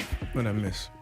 Marsh just threw a gesture my way. Oh. I've never done that before. Not Paying once. attention? No, I was looking right at him because Marsh usually gives us the 3, 2, 1. Oh. Mics are on. Instead of the point, he gave me a different finger. Oh, wow. Which I was one, saying, Anthony? you're number one, Anthony. Didn't feel like it, Marsh. Didn't feel like it one bit. I don't know what came over me, you know? Marshy is sick of our bleep. I think he is. Totally He is. said last week I was bullying him. Yeah. That was last week. Yeah. Walrus King from the Snake Pit goes, shame on you, Marshy. I agree, Walrus King. I agree. Marshy is just getting comfortable, boys. Now? I don't know. Maybe. It took me about 2.5 years. Jeez. Okay, go ahead, Marsh. Question number 4. You crude, you know what? All right, this one's from the 618. I like this question. Which is harder to recover mentally from, a football game or a hockey game at the pro level? Carey, Jamie? Well, I've never played football yet. I've never played hockey. Yet. I do plan on getting in goal and putting these. I think I would say that's probably hard to recover in football because you play one game a week. Yeah. And like the Blues lost Saturday, but they play tomorrow night. Yeah. And sometimes you play the next night, and you literally have to forget about whether you won or lost and get ready for the next task at hand. So that would be my opinion. I think football is a little bit more taxing because you do have to wait most times an entire week, 7 days. And if you're playing on a Thursday, that doesn't make you feel better mentally. It just, your body's not ready. So it does take a toll on you having to wait, especially if you didn't play well. If you played poorly or if you played well, you still got to wait a week to get out there and do it again. So hockey, baseball, basketball, you can get right back to it if you have a poor night. And as you said, make up for it the next day or in the next couple of days. I skated one time with the fam. My knees hurt. My ankles hurt. Really? Yeah. I was always almost afraid broke to my go. neck in football. I think I'd still take football. Skating's hard, guys. Blade seems very thin for big people. It's very thin. I don't know how your knees didn't hurt all the time. They didn't. No. Now they do. Really? Lower back, knees, everything. None of that hurt when I was playing. Well, I mean, it hurt, but not for the reasons you're describing. You probably had good form. Probably better. Yeah. Well, Anthony, you know your knees are hurting because you're squatting down. The guy's coming down one-on-one. Yeah. You're hitting those C cuts. You know, you're skating backwards, and that's probably why it hurt. You know, It's a good call, Marsh. You That's know, a real those good call. crossovers. You have great edge work. Like Thank you. Your lower half is going to hurt. And your legs are constantly trying to stabilize because you're not used to being on that little thin piece of steel. Yeah. So all of your tendons, muscles, everything are working overtime Shaking. to stabilize because you're not used to it. Yeah, that makes sense. Yeah. Anthony has great edge work. Thank you, Marsh. Sure is. I appreciate that. I sent you the video the one time we were skating. Yeah. You thought great. to yourself, not bad. Doesn't know how to stop. Not bad. I just slammed right into the wall. It was fine. Question number 5. Used my face. That's always a good plan. Luis Mendoza. That's literally what I was thinking about. And that guy scored a goal, though. He did. He was on Team USA. Yeah, at on the accident. Junior Goodwill Games. I don't know how that goalie must be playing for the Avalanche right now. He might be. You seen the goals against with the Avs? Not great. Not great. From the 314, guys, who is the greatest sports villain in your lifetime? Like real one? Like real? Wow. Greatest sports villain. Well, define that because there's a few that are pretty bad people. Yeah. Are we talking like real life, real people, real players? Are we talking about like I'd on say the I would ice, say on within the the game. field? I'd say or within like- the game. Within the game. Yeah. which could translate to their real life. Would Draymond be considered a villain? Oh, to people that don't like the Warriors, I'm a fan of the Warriors. I think he's a hero. You think he's a villain? That's what I'm asking. Like who's a real in our villain? Lifetime? Like Niger Morgan? Would you think of like Dennis Rodman? Was he a villain? Yeah, he was villainized. Yeah. Dennis too. Does the villain have to be a player? Could it be a coach? Well, what are you thinking? I mean, there's a few that come to mind. Mike Keenan says the. I automatically think of like Baltimore Ravens, so like Terrell Suggs and Ray Lewis. Didn't like those guys. Mm-hmm. They were villainous to us. Yeah. But we just kicked them in their teeth. But were they viewed as like villains? Like, well, Jamie? Well, just, you know what I mean. DLW 1904 and Frick James Kroenke. Yeah. Yeah. Is he a villain? Yeah, he's a villain. Here? In this city, huh? Here he is. City limits? In L.A. he may not be. No. They probably don't even know who he is. Is there a true sports villain? I don't know. Oh, yes, it is. Grayson Allen. Okay. If you don't know, he's a villain. What happened? He doesn't even play basketball. Just kind of a punk. Yeah, he kicks, punches, scratches claws. If I haven't heard of him, he can't be that much. No, Google him, Jimmy. You probably have to Google something. He probably got a 15. You told me no basketball allowed. That's what the NBA stands for. What about Spreewell? See, what did he ever do? Oh, he choked the coach out. That maybe he deserved it. He might have. I don't know. My buddy Paul from the MAC says Jerry Krause dismantling the Bulls. Yeah, that's a good one. I guess what really we're talking like there's no true sports villain. What? Nothing. What is it, Carey?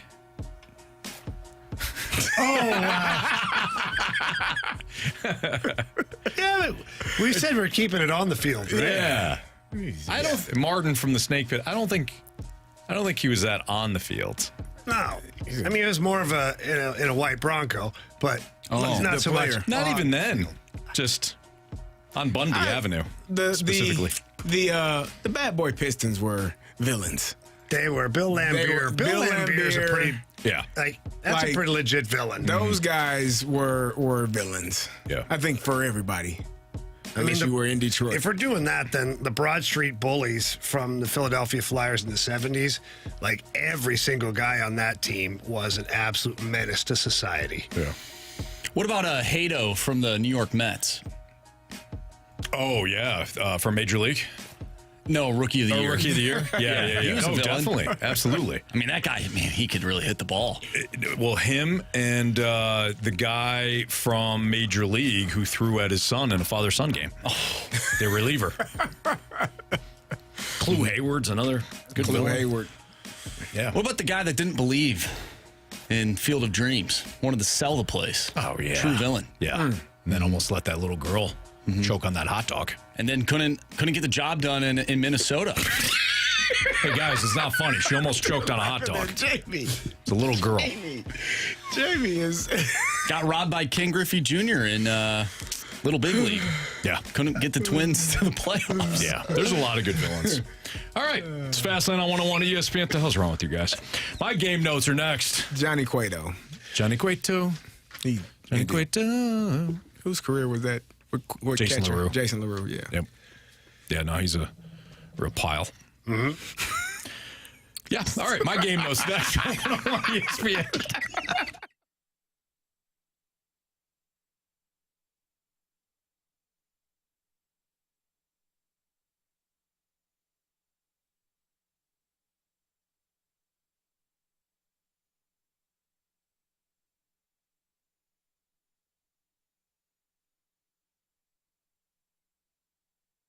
Right around the corner. I mean, it's going to be here before you know it. The holiday season is upon us. Stop all of the last-minute shopping and get into Diamonds Direct. BT here for my friends over at Diamonds Direct, and I'm telling you, this is the place to be. Whatever you're looking for, earrings, rings, bands, pendants, bracelets, they've got them all there. All the hints that she's been dropping all season long are there over at Diamonds Direct. And over at Diamonds Direct, you're going to get the best price you can get. You're going to get the best selection. It's seriously like shopping 30 different jewelry stores all at once. You're going to get the pros. These are diamond experts over at Diamonds Direct. But guys, one of my favorite things about Diamonds Direct is you're going to get a laid-back atmosphere. It is not these pushy salespeople that are just on you the entire time. They're truly there to help you over at Diamonds Direct, and they know that you will be a customer for life once you see and once you experience the difference over at Diamonds Direct. So get in there, get your holiday shopping going on. Go to diamondsdirect.com. At Olive and 270 at City Place, it's Diamonds Direct.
.506, your time check is brought to you by Clarkson Jewelers, an officially licensed Rolex jeweler. Andrew Marsh, Carey Davis, Jamie Rivers, I'm Anthony Stalter. Time for my NFL Week 10 game notes. I mentioned this before, guys. It's never been more obvious to me, especially after yesterday, that the Lions and the Chiefs will meet in this year's Super Bowl. They're teams of destiny. And they're also damn good, too. Now, Carey doesn't believe in the Chiefs, but I believe in 9-0, and I believe you have to be perfect to beat the Chiefs, which I don't think anybody in the AFC will be able to do so, especially in January. There's also nobody in the NFC, no offense to the Eagles, the 49ers, or the Commanders, but there's nobody in the NFC that's going to slow down the Lions. So, Chiefs, Lions, Super Bowl. Book it. Okay. You guys good with that? Yeah, I'm really good. I'm fine with that. All right, my second thing. He's never heard of the Ravens. It's okay.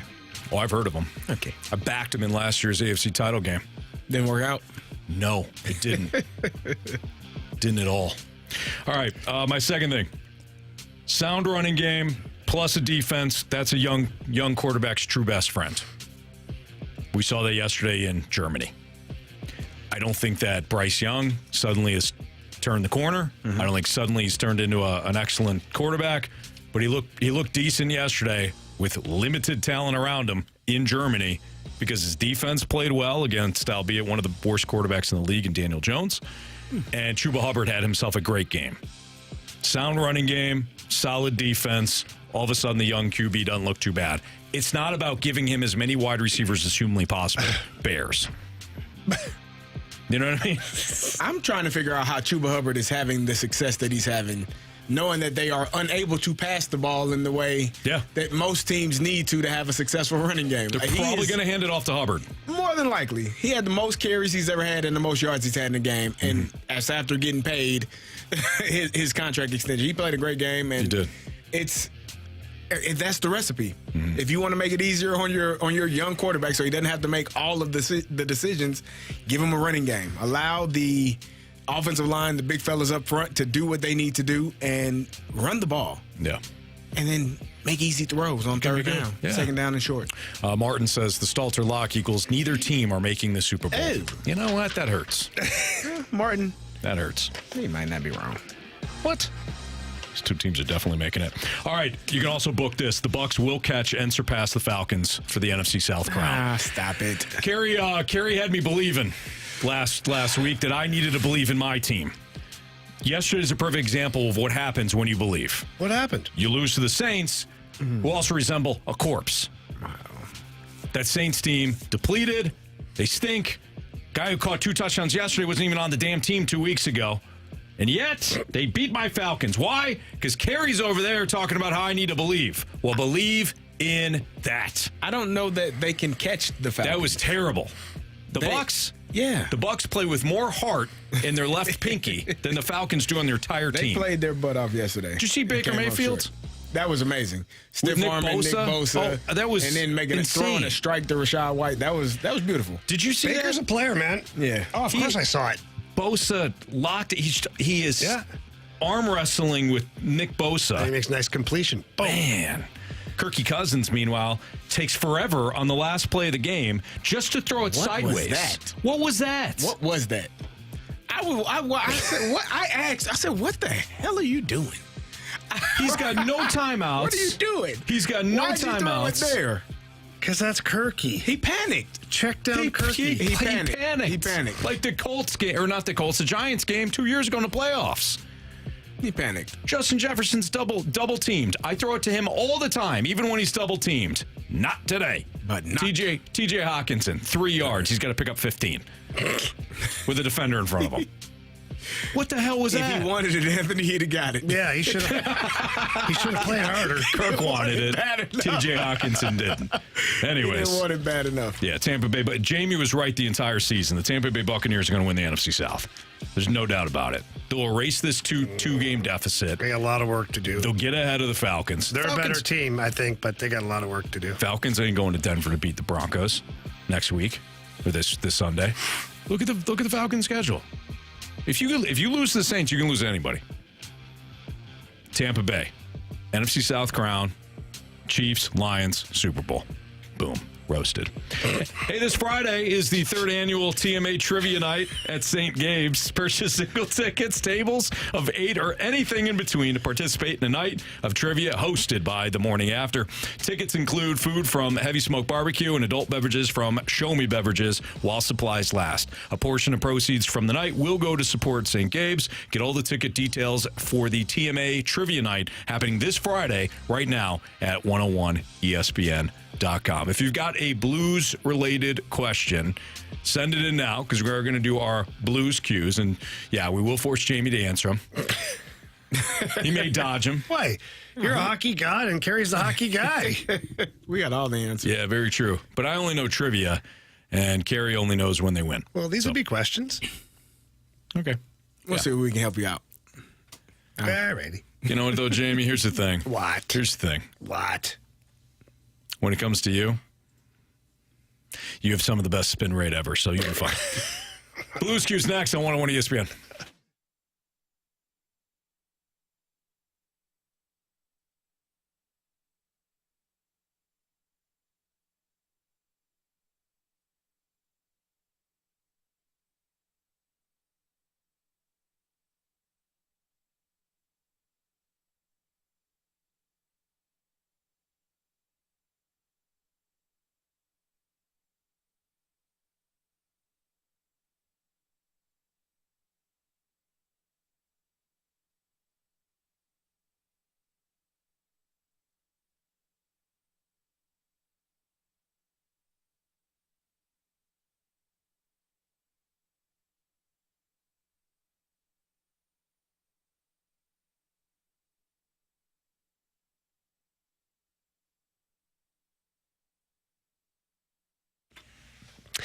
If you're out there right now and you have questions regarding car or home insurance, please call Tracy Bibb with the Bibb Agency.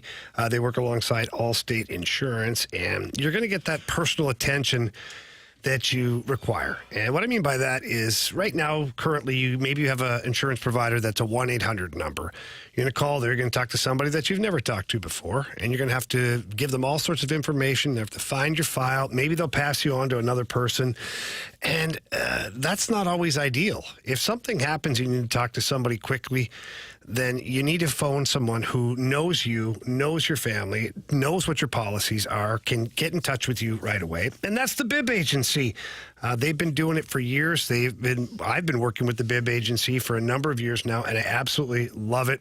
They compete for the best rates available. They make sure you're covered properly, and they are always there when you need them. So please take a moment and give them a call. You get a free non-committal quote, by the way. That number is 314-328-4260. Again, that's 314-328-4260. It's no fib. You're in good hands with Tracy Bibb.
Now, it's time for the Fast Lane's Blues Cues.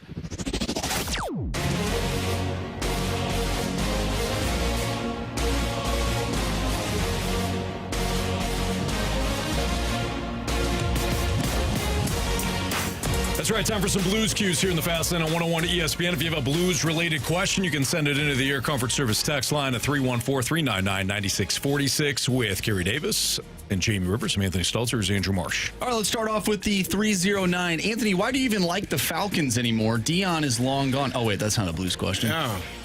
Jamie was happy. Well, I made a commitment, and Dion was my guy. I stuck with the Falcons when he went to San Francisco and eventually Dallas, and I've been miserable ever since. Except for Like, miserable 2004. regarding football, 2016, 2004.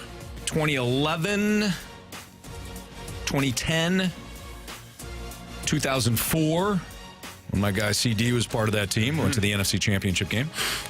2012. I'm sorry, 2002. And, of course, 1998. With Jamal Dirty Bird Anderson. What about that other year? Did you say that other year? And 1991. No.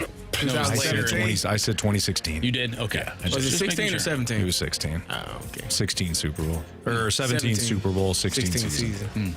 It was a good year, man. It was a great year. That team was unstoppable until the fourth quarter of the Super Bowl. Yeah, that stinks.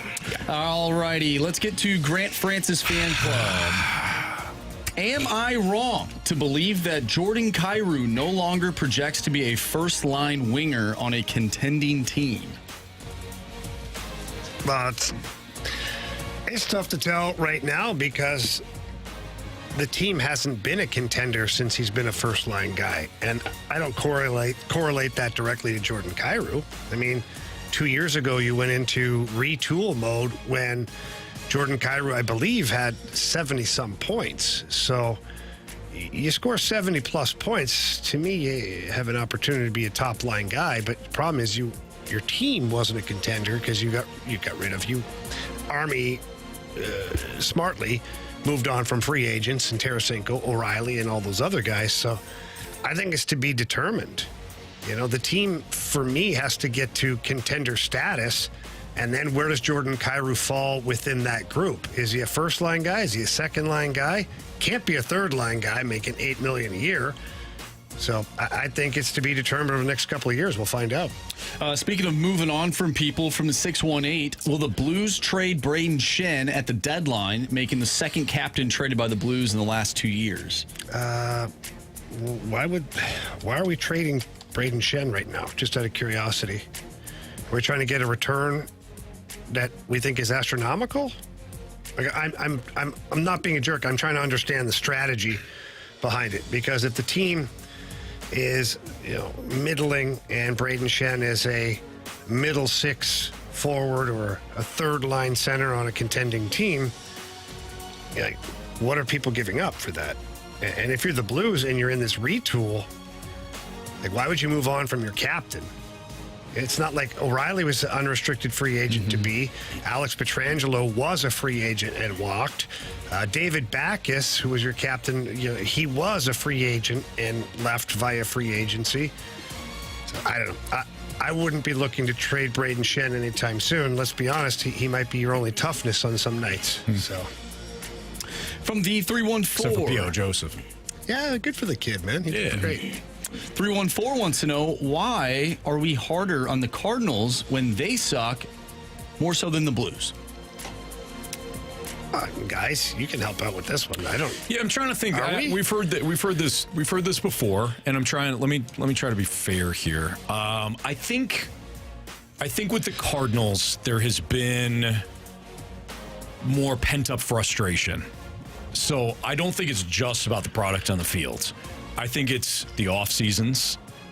Is it some of the messaging? Some of the messaging, absolutely. And then the product on the field, then like the trade deadline. So there's always this disappointment, I think, with the Cardinals. Now, I think there are raised expectations for the Cardinals for, the decades that they had succeeded, whereas the Blues, it was, this kind of build up to 2019.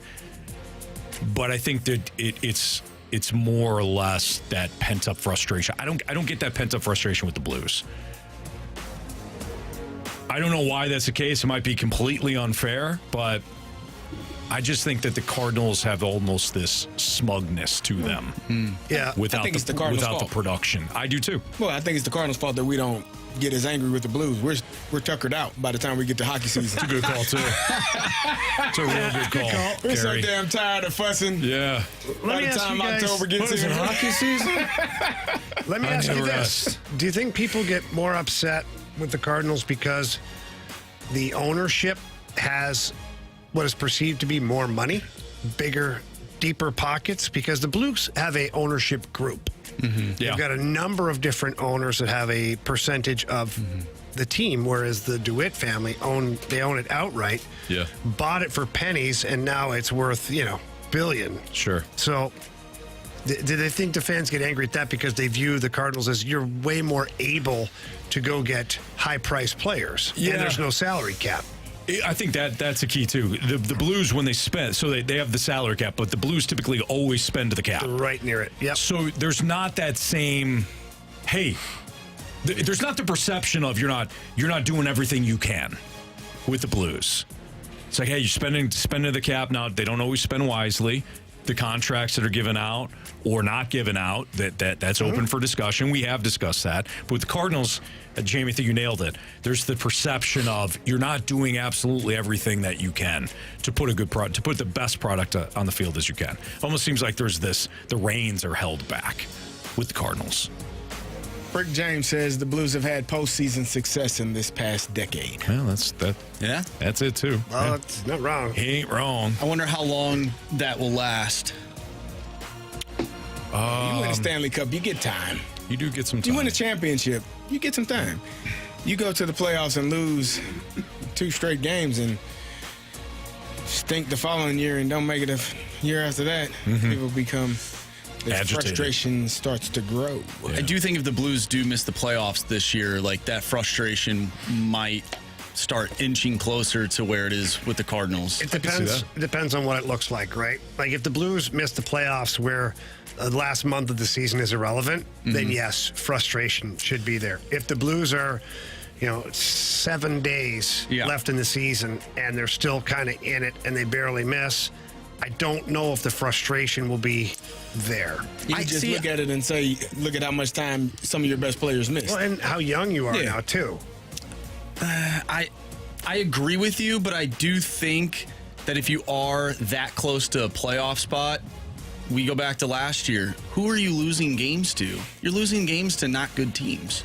I know Washington's a good team. I'm not going to, use them as an example, but I'm sure at some point this season they'll lose games to teams they should beat. Like apart from the Flyers, apart from the Montreal game, what other games do you think are teams that were so bad that you shouldn't have lost to? I think they should have beat Ottawa. Yeah, but Ottawa's a pretty good team. Ottawa's kind of in the same spot. In fact, they're viewed to be a better team on paper than the Blues are right now. They're in a better spot. They should be a playoff team. I think you should have. Didn't Ottawa score 8 goals? They did. I think you should have beaten the hockey club. I know you've had some. The Blues and the hockey club, that organization. I think they've struggled a little bit over these past few years. Maybe that group of players have had their number. Again, I look at the standings.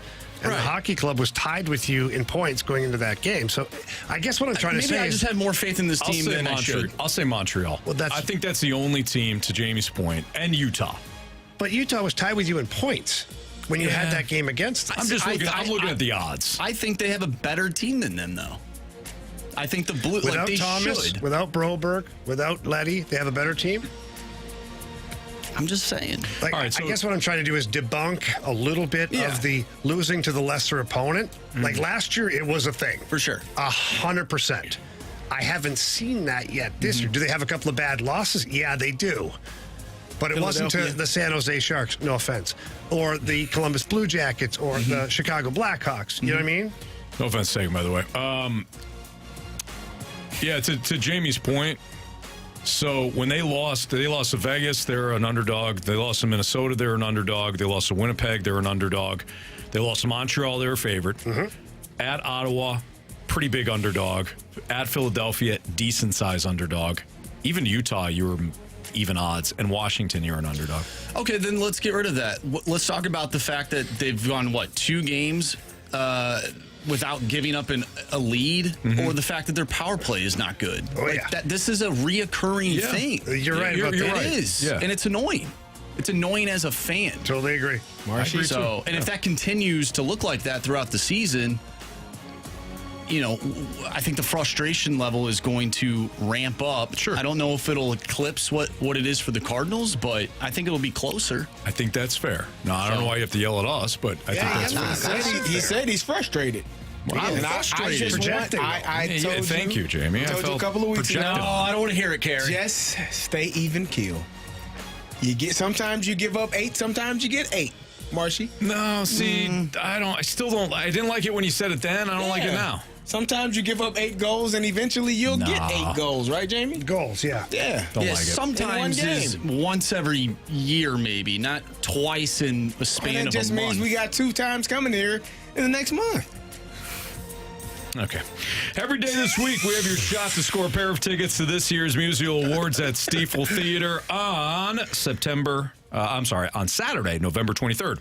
The Musial Awards celebrate the year's greatest moments of sportsmanship and those in sports who embody class and character, like Jamie. This year's honorees include Hall of Fame broadcaster Bob Costas and NFL great Larry Fitzgerald Jr. Text in to win free tickets to the Musial Awards now, 314-399-9646. You can also register to win tickets at 101ESPN.com or your 101 mobile app. Here's your trivia question to earn the free tickets. Carey Davis brought in 2 props today. Name one of the 2 props that he brought in to celebrate something today. There's your trivia question here on 101 ESPN. All right, we've got biggest question of the day next.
Jamie, you just purchased a home, and you got a lot of help from our guy, Stewie. And Did I ever? And now Stewie joins us right now on our phone lines here. And Stewie, I know that you have a feature when it comes to buying a house that you offer your clients that not a lot of people, not anybody does. So what's that feature? You know, Anthony, when you go to buy a home, you have to get something called a pre-approval letter.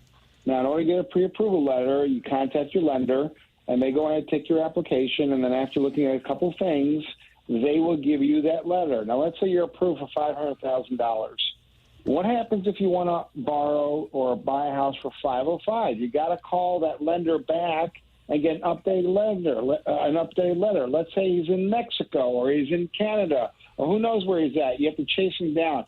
What we do is we give you the pre-approval to the maximum amount that you're allowed to be approved.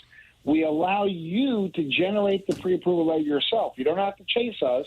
You go into our portal, you edit it according to the amount you want to offer. You can change it anytime you want, and you issue your own pre-approval letter. This way, you don't have to wait. You don't have to worry about increasing or decreasing. You can get that letter at your leisure, 2 o'clock in the morning, for any amount up to the amount you're approved on your own. Yeah, and Anthony, that's a huge feature because with a competitive market, the last thing you want to do is be waiting for your lender to get your email, take care, get it back. By that point, the home that you're looking for might be gone. So please give Stewie a call on his personal cell phone number and ask him about the pre-approval letter or anything else regarding purchasing a home. He's going to have you covered. That number is 314-324-4440. That number is 314-324-4440. Call him, text him.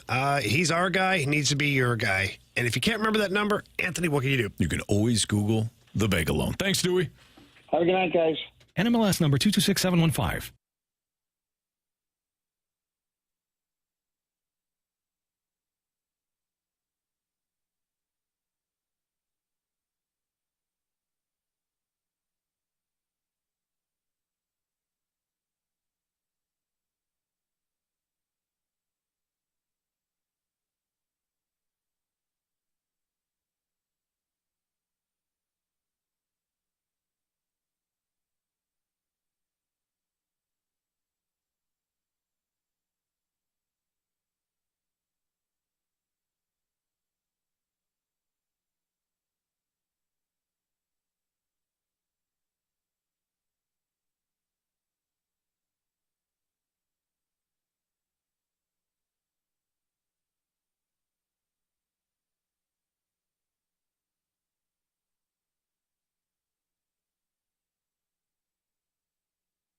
I'm still going for it, even with higher stroke risk from atrial fibrillation and a regular heartbeat not caused by a heart valve problem. Over a 3-year study, Eliquis apixaban tablets reduce stroke risk better than warfarin, and over 97% of Eliquis patients did not experience a stroke. A first stroke occurred in 2.9% of warfarin patients versus 2.3% of Eliquis patients. Don't stop taking prescription Eliquis without asking your doctor. It may increase your stroke risk. Eliquis can cause serious and in rare cases fatal bleeding. Don't take Eliquis if you have an artificial heart valve, abnormal bleeding, or antiphospholipid syndrome. While taking, you may bruise more easily or take longer for bleeding to stop. A spinal injection while on Eliquis increases risk of blood clots, which may cause paralysis, the inability to move. Get medical help right away for unexpected bleeding, unusual bruising, or tingling, numbness, or muscle weakness. Medications such as aspirin products, NSAIDs, SSRIs, SNRIs, and blood thinners may increase bleeding risk. Tell your doctor about all planned medical or dental procedures. Learn more at Eliquis.com or call 1-855-ELIQUIS.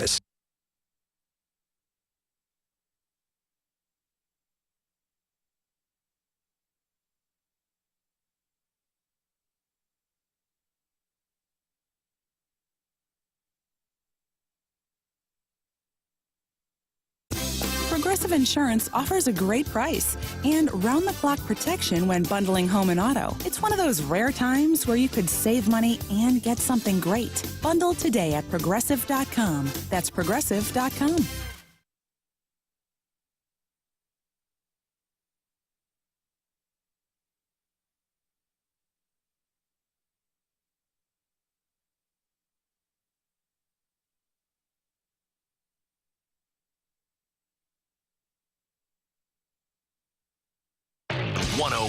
ESPN Sports Center.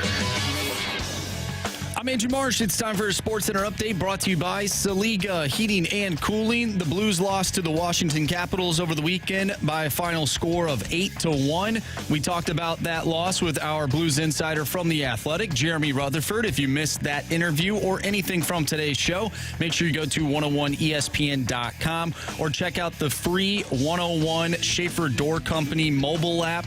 Just head to the podcast page and you'll find all of our interviews and full shows there. And it's all brought to you by Dobbs Tire and Auto Centers. The Blues will take on the Boston Bruins tomorrow. Pregame starts at 6. Puck drop is at 7.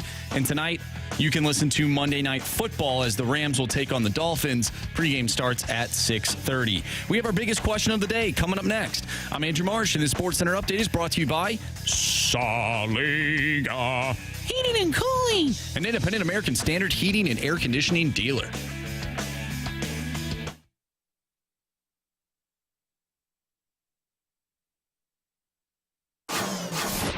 It's time for the Fast Lane's biggest question of the day. All right, you heard the big voice there. Time for the biggest question of the day here in the Fast Lane on 101 ESPN. What do you got, Marsh? All right, gentlemen, do you believe that the NFL is putting out a bad product in comparison to previous seasons? When you look at the NFL as a whole, this season in particular, that's not nice. What happened? Marsh just called Jamie something. Yeah, I don't really appreciate it at all. He's had a bit of an attitude all day. A little bit of an attitude. Kind of crazy. Yep. I thought it was when he flicked me off, but did he? Yeah, Carey, you're next. Like, well, I mean, I've already gotten that from you on the highway, so you know. Yeah. Bad driver. I almost did it the other way home the other night. Sorry. I get right behind Carey. I was going to put the brights on and just like, I was like, nah. It's a little more dangerous. Yeah, I don't want to do that to my guy. Marsh, do you think it's been a bad product? I think the on-field product itself has looked a little, at times, bad. And we, half the time on this show, we're complaining about how bad these teams are. I mean, if we really break it down, like these. Isn't that part of the fun? Well, it is part of the fun. I think there's just too many of them, though. So you were watching a video, yes, and somebody was talking about how the product is not that great and how they used to be able to, they didn't want to do anything on a Sunday but just sit there and watch other games. And now it's like, hey, if their wife, told them that they needed to do something, he was fine with it. He didn't feel like he was missing anything because the product wasn't very good. And my question is this. Do you feel that way going in to Sunday or while you're watching the product? Because if you, it's a good question. I think there's two different. It's two really distinct differences, right? If you feel that way going into the weekend, I get it, because not all the matchups look great. Eagles Cowboys, not great. When, no offense to the pride of CMU, Cooper Rush is starting that game, or even Cardinals Jets, not really appealing, right? And you go up and down the slate. I told you that this week, though. I thought this week's games were terrible. We're not that good. Yeah. Well, this week's games, in my opinion, were terrible. But okay, when you're watching them, Tampa, San Francisco came down to the final second. Kansas City and Denver came down to the final second. Yeah. Atlanta, New Orleans.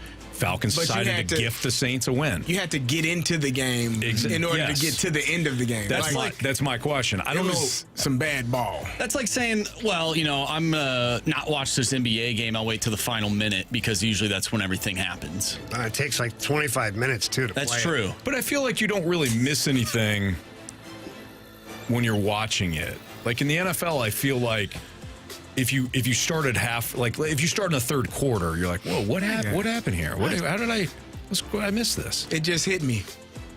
Just dawned on me.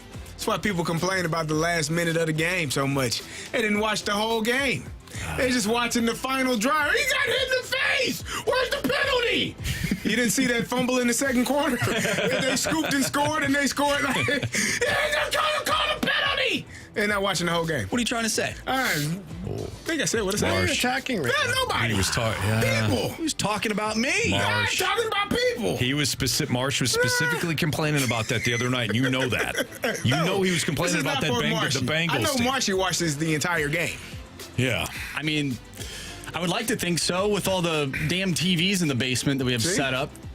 Yeah, but they're all underwater now, right? Isn't your basement constantly flooded? The basement is constantly flooded, but the TVs are hung up on the wall. Okay, all right. These are not on the ground. Take it easy, guys. You should call Tracy Bibb. She does a great job with homeowners insurance. And some places are rejecting people for flood insurance. What? Not the Bibb agency. That's insane. Yeah. So anyways, I think if you're watching the games, it's hard not to feel like, wow, I can't miss this ending. Like even, I don't know, name one of the early games, even the Giants and Panthers. Like that's not a good matchup going in. You're like, I'm not watching this thing. No chance. But then it's a close game. There's nothing else on. It's Sunday morning, right? I'm watching that thing, and I'm like, all right, I'm kind of interested. Oh, my God, Tyrone Tracy had a big game, and he fumbled. There's no like, implications. Like, both those teams are terrible. So who cares if the game is close? The only reason Did you watch it? Did I watch that game? No, I did not watch that game. I shouldn't ask you. You're not up until 11. 1:30. Yeah. But that's kind of like, I felt like I didn't need to, you know? I felt like I didn't need to watch that game. Yeah, and you're a big Daniel Jones guy. No, I'm not. Well, here's what I'd say then. Carey, you're not a big NFL guy. I am. You don't like football. Okay. No, I'm joking. I was gonna do a whole thing. It's not fair to you, Marsh, because I know you love football. I think that he did flip you off. He did. You're right. But you know what? I'm getting over that. If I'm watching a Sunday, and it's a red zone, and I've followed these games throughout the course of the day, and there's 7 games on, and 5 of them are coming down to the end. I can't complain about the product. Now, is it great football? Was Baltimore Cincinnati great football, or was it great offense on Thursday night? Last night was it horrible, or did the defensive players make some big time plays? That's all. To me, it's all objective. We got a question from Lil B-Hole. Did we get invited to the wedding? No, we did not. We did not. How was the wedding? How was it, Marshy? Congrats. Congrats to the couple that got married. That wasn't me. Yeah. I was just there. You were there. And you I participated. I had a great time. We should crash a wedding one day, all 4 of us. Yeah, why not? I honestly think that would be like awesome. I'm here for it. With our fast lane shirts on. We're here. So go fast lane yourself. We got to make sure we pick the right ones, though. Like open bar. Good call. With our luck, we'd roll into like cash bar. Yeah. That would be our. That would be this one. Nice decision pick, with Carey. this. My bad. Was open bar there you go. this weekend. That's When why I Marshy missed the texted our kickoff. group chat, and I was very prepared to start singing the Pittsburgh Steelers song. Oh, that's right. Here we go. All right, time to bet the board. 3 stars of the day. Criticisms, compliments next on 101 ESPN.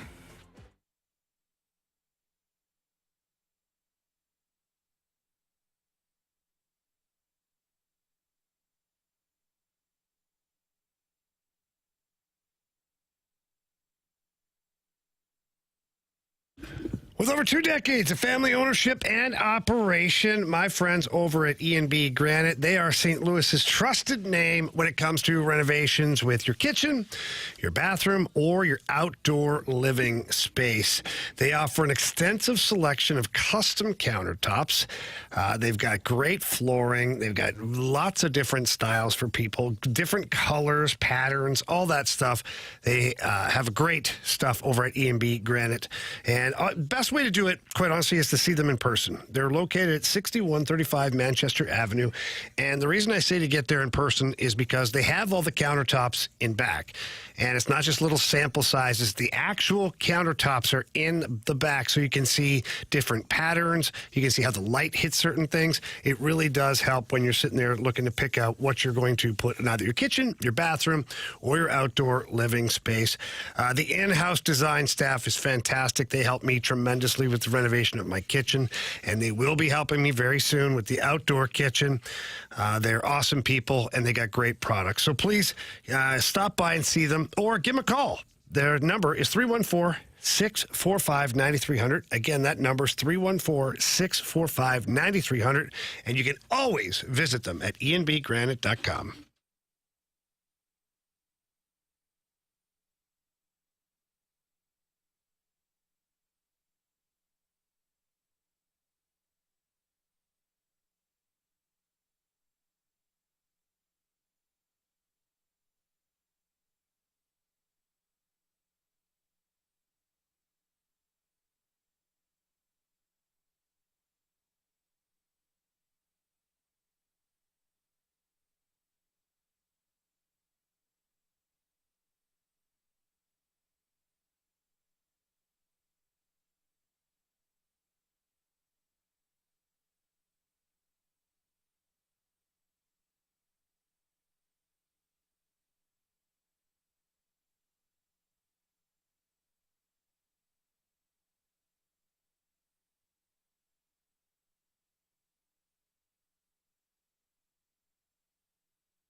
Missed anything from today's show, you can always download the podcast available at 101ESPN.com or your Schaefer Door Company 101 ESPN mobile app. It's all brought to you by Dobbs Tire and Auto Centers. Time to bet the board, and boy, we stunk over the weekend. 0 for Gopher, right, Marsh? Mm-hmm. 0 for 4. What are the standings? Where are we at? I have 6. Anthony has 4. You and Jamie are tied at 2. It's been a tough month, Carey. It's just getting started. Who did I have? Because I wanted the Lions, and you took them. Did I wind up with Georgia? Do you remember? Georgia -3. Yeah, and the Lions one didn't hit either. No. Nope. Yeah. Okay. Anyways, all right, Marsh, you're up. All right, give me Jared Verse over 0.25 sacks at -115. That's Carey's guy. Half sack? It's pretty cool. Half sack. Half sack. Problematic. Not bad. Not for everybody. Yeah. You're one of those. The more you get a half. You get 2 halves, that's 1. Yeah. Half sack, get you a gold jersey. There you go. Okay, give me the Rams -2.5 to cover tonight against the Dolphins. Hey. Me or you? I don't care. Give me the Rams on the money line, -134.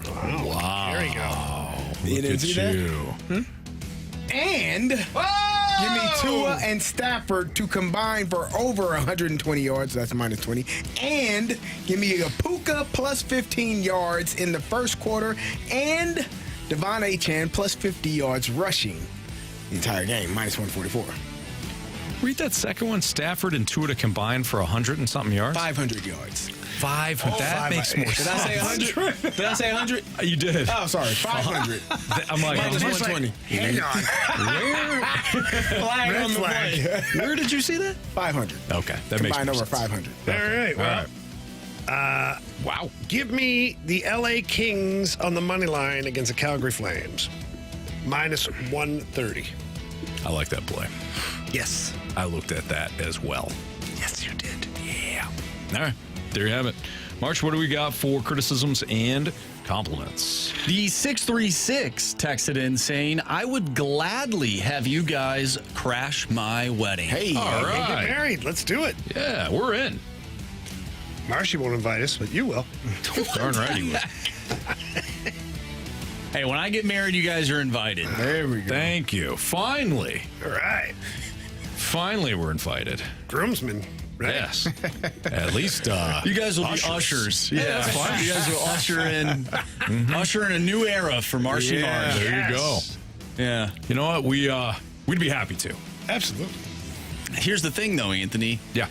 You wouldn't be able to wear like the button-down shirt. Why not? Well, we need the chest hair to fly out. So maybe the ushers could go open shirts. Open shirts. There you go. Yeah. Carey, you know. I'm ready. That makes sense. Yeah. Sign me up. Good call, Jamie. Thank you. Lisa says, have a good night, guys. Thank you, Lisa. You as well. Back to the tuxedos and the T-shirts, and you said, if we crash your wedding, we have to walk in with the fast lane shirts that say, go fast lane yourself. Right. Yeah. Which would be kind of an interesting message at a wedding. But the 314 says, get custom tuxedo T-shirts, fast lane ones. So we could have like a little bow tie. Okay. Those little like that. tuxedo Collar shirts. Like that, sure. Would they just standard black and white? I feel like that's a little boring. We can maybe all have a different jazz color. up. Yeah. We look like the Power Rangers. We're don't mind that. We're basically the Power Rangers. Or the Avengers. Sure. By the way, Anthony, someone texted in reminding you that the Winter Soldier will be in a new Marvel movie coming up. As well he should. Thank you, Texter. I appreciate It's called the Thunderbolts. The Thunderbolts. Yeah. Interesting. It's actually like an anti... No. These are like the anti-Avengers. Really? Yeah. The ones that should be in it more, but they're not called upon because maybe one of them killed the other one's parents. Yeah, they're all, kind of in that same category. This Avengers stuff is kind of dark. It's real. You got to check it out. Carey, did you catch up? I haven't started, sir. Now, you said that you were going to I said I was watch them all in order, like I did. Chronological order. Yeah. I did. I have not started. Haven't touched it. Nope. I haven't. Shame on me. No, you're fine. The 636 says, I want you to show up at my wedding, but in Clear It Camp shirts, not tuxedos. That's fine. Yeah, we can order those. We still got some of those laying around, right, Jamie? Boy, the design's still being worked on. Okay, all right. So you never ordered the shirts. Yeah, because we're never having the camp. That was a little too on the nose, but yeah. Okay, thank you. No offense. Yeah, no, none taken. From the 904, one more time. No! Yes. One more time, Carey. I'm on board. Here we go, Steelers. Here we go. Pittsburgh's going to the Super Bowl. Here we go. Yeah. Yeah, I ain't going nowhere. Whoa. One playoff game and on vacation. Okay. Jeez, Jamie. Sound right. It's one thing to take down the Clear It Camp. It's quite another to take down the ruin entire Carey's Pittsburgh Steelers organization. Man, I just don't believe. Clearly. You watched Jared Goff last night and you became a believer? Even more so. Nah, Look how bad you can be and still win with that team. If Russell throws 5 picks, the Steelers ain't winning. I was going to text the group after the third pick. I was like, this is terrible. And I was like, yeah, you know what? I'm just going to hold off. Let me hold off for a second. Pump the brakes. Let me see if Houston actually scores again. Yeah. They chose not to. No, they said we're done for the night. Done. We scored 23. We did our job. Yeah, my guy. Got a whole nother half. It's fine. 3 stars of the day. Our third star of the day, speaking of the Pittsburgh Steelers, goes to Carey Davis's terrible towel. Yes. Nice. That was the answer to the trivia question, too. Yeah. Second star of the day goes to the Sun. Yeah. The Sun. Be careful. It's undefeated. Sorry, CD Lamb. First star of the day goes out to our veterans. Yes. Absolutely. Happy Veterans Day, everybody. Thank you so much. To my mother, who was a veteran. Love you, Mom. Absolutely. Yes. Thank you for all that you have done or are currently doing to protect our freedoms here in America. Thank you. Thank you, thank you, thank you. All right. That'll do it for us. We've got Rams, Dolphins pregame right here on 101 ESPN, starting at 6:30 with the pregame. And then, of course, we got the play-by-play. Don't forget Blues and Bruins tomorrow with pregame starting at 6 o'clock. Jamie will be with us for the first 2 hours of the show before he out. And hopefully the Blues can rebound from that 8-1 loss. They play the good teams pretty good. Some would say Except for Saturday. Well, yeah. Maybe they're not that good. Maybe it's like when you play in the Gauntlet. Yeah. And it's like, oh, yeah, he's a nice guy. I wonder why he didn't pick Marsh. Maybe he's not such a nice guy. Because Marsh only beats the nice guys. The Blues only beat good teams. So, like Washington, they're, what would you say, Jamie? Smoke and mirrors. Smoke and mirrors. Yeah. What an observation. It's more like spin rate, really. But it's fine. It all works. All right. Again, we appreciate every veteran that serves our country. Yeah, I have something on that real quick. Youngsters out there, or parents driving around with youngsters, when the national anthem is playing or they're doing the Pledge of Allegiance and all that stuff, take your damn hat off. Take your damn hat off. Show some respect for the veterans, please. Yeah, Not too many kids today, national anthem, and they're still wearing their hats. Take your hat off, absolutely. All right, for Andrew Marsh, well said. For Carey Davis, for Jamie Rivers, I'm Anthony Stalter. See ya.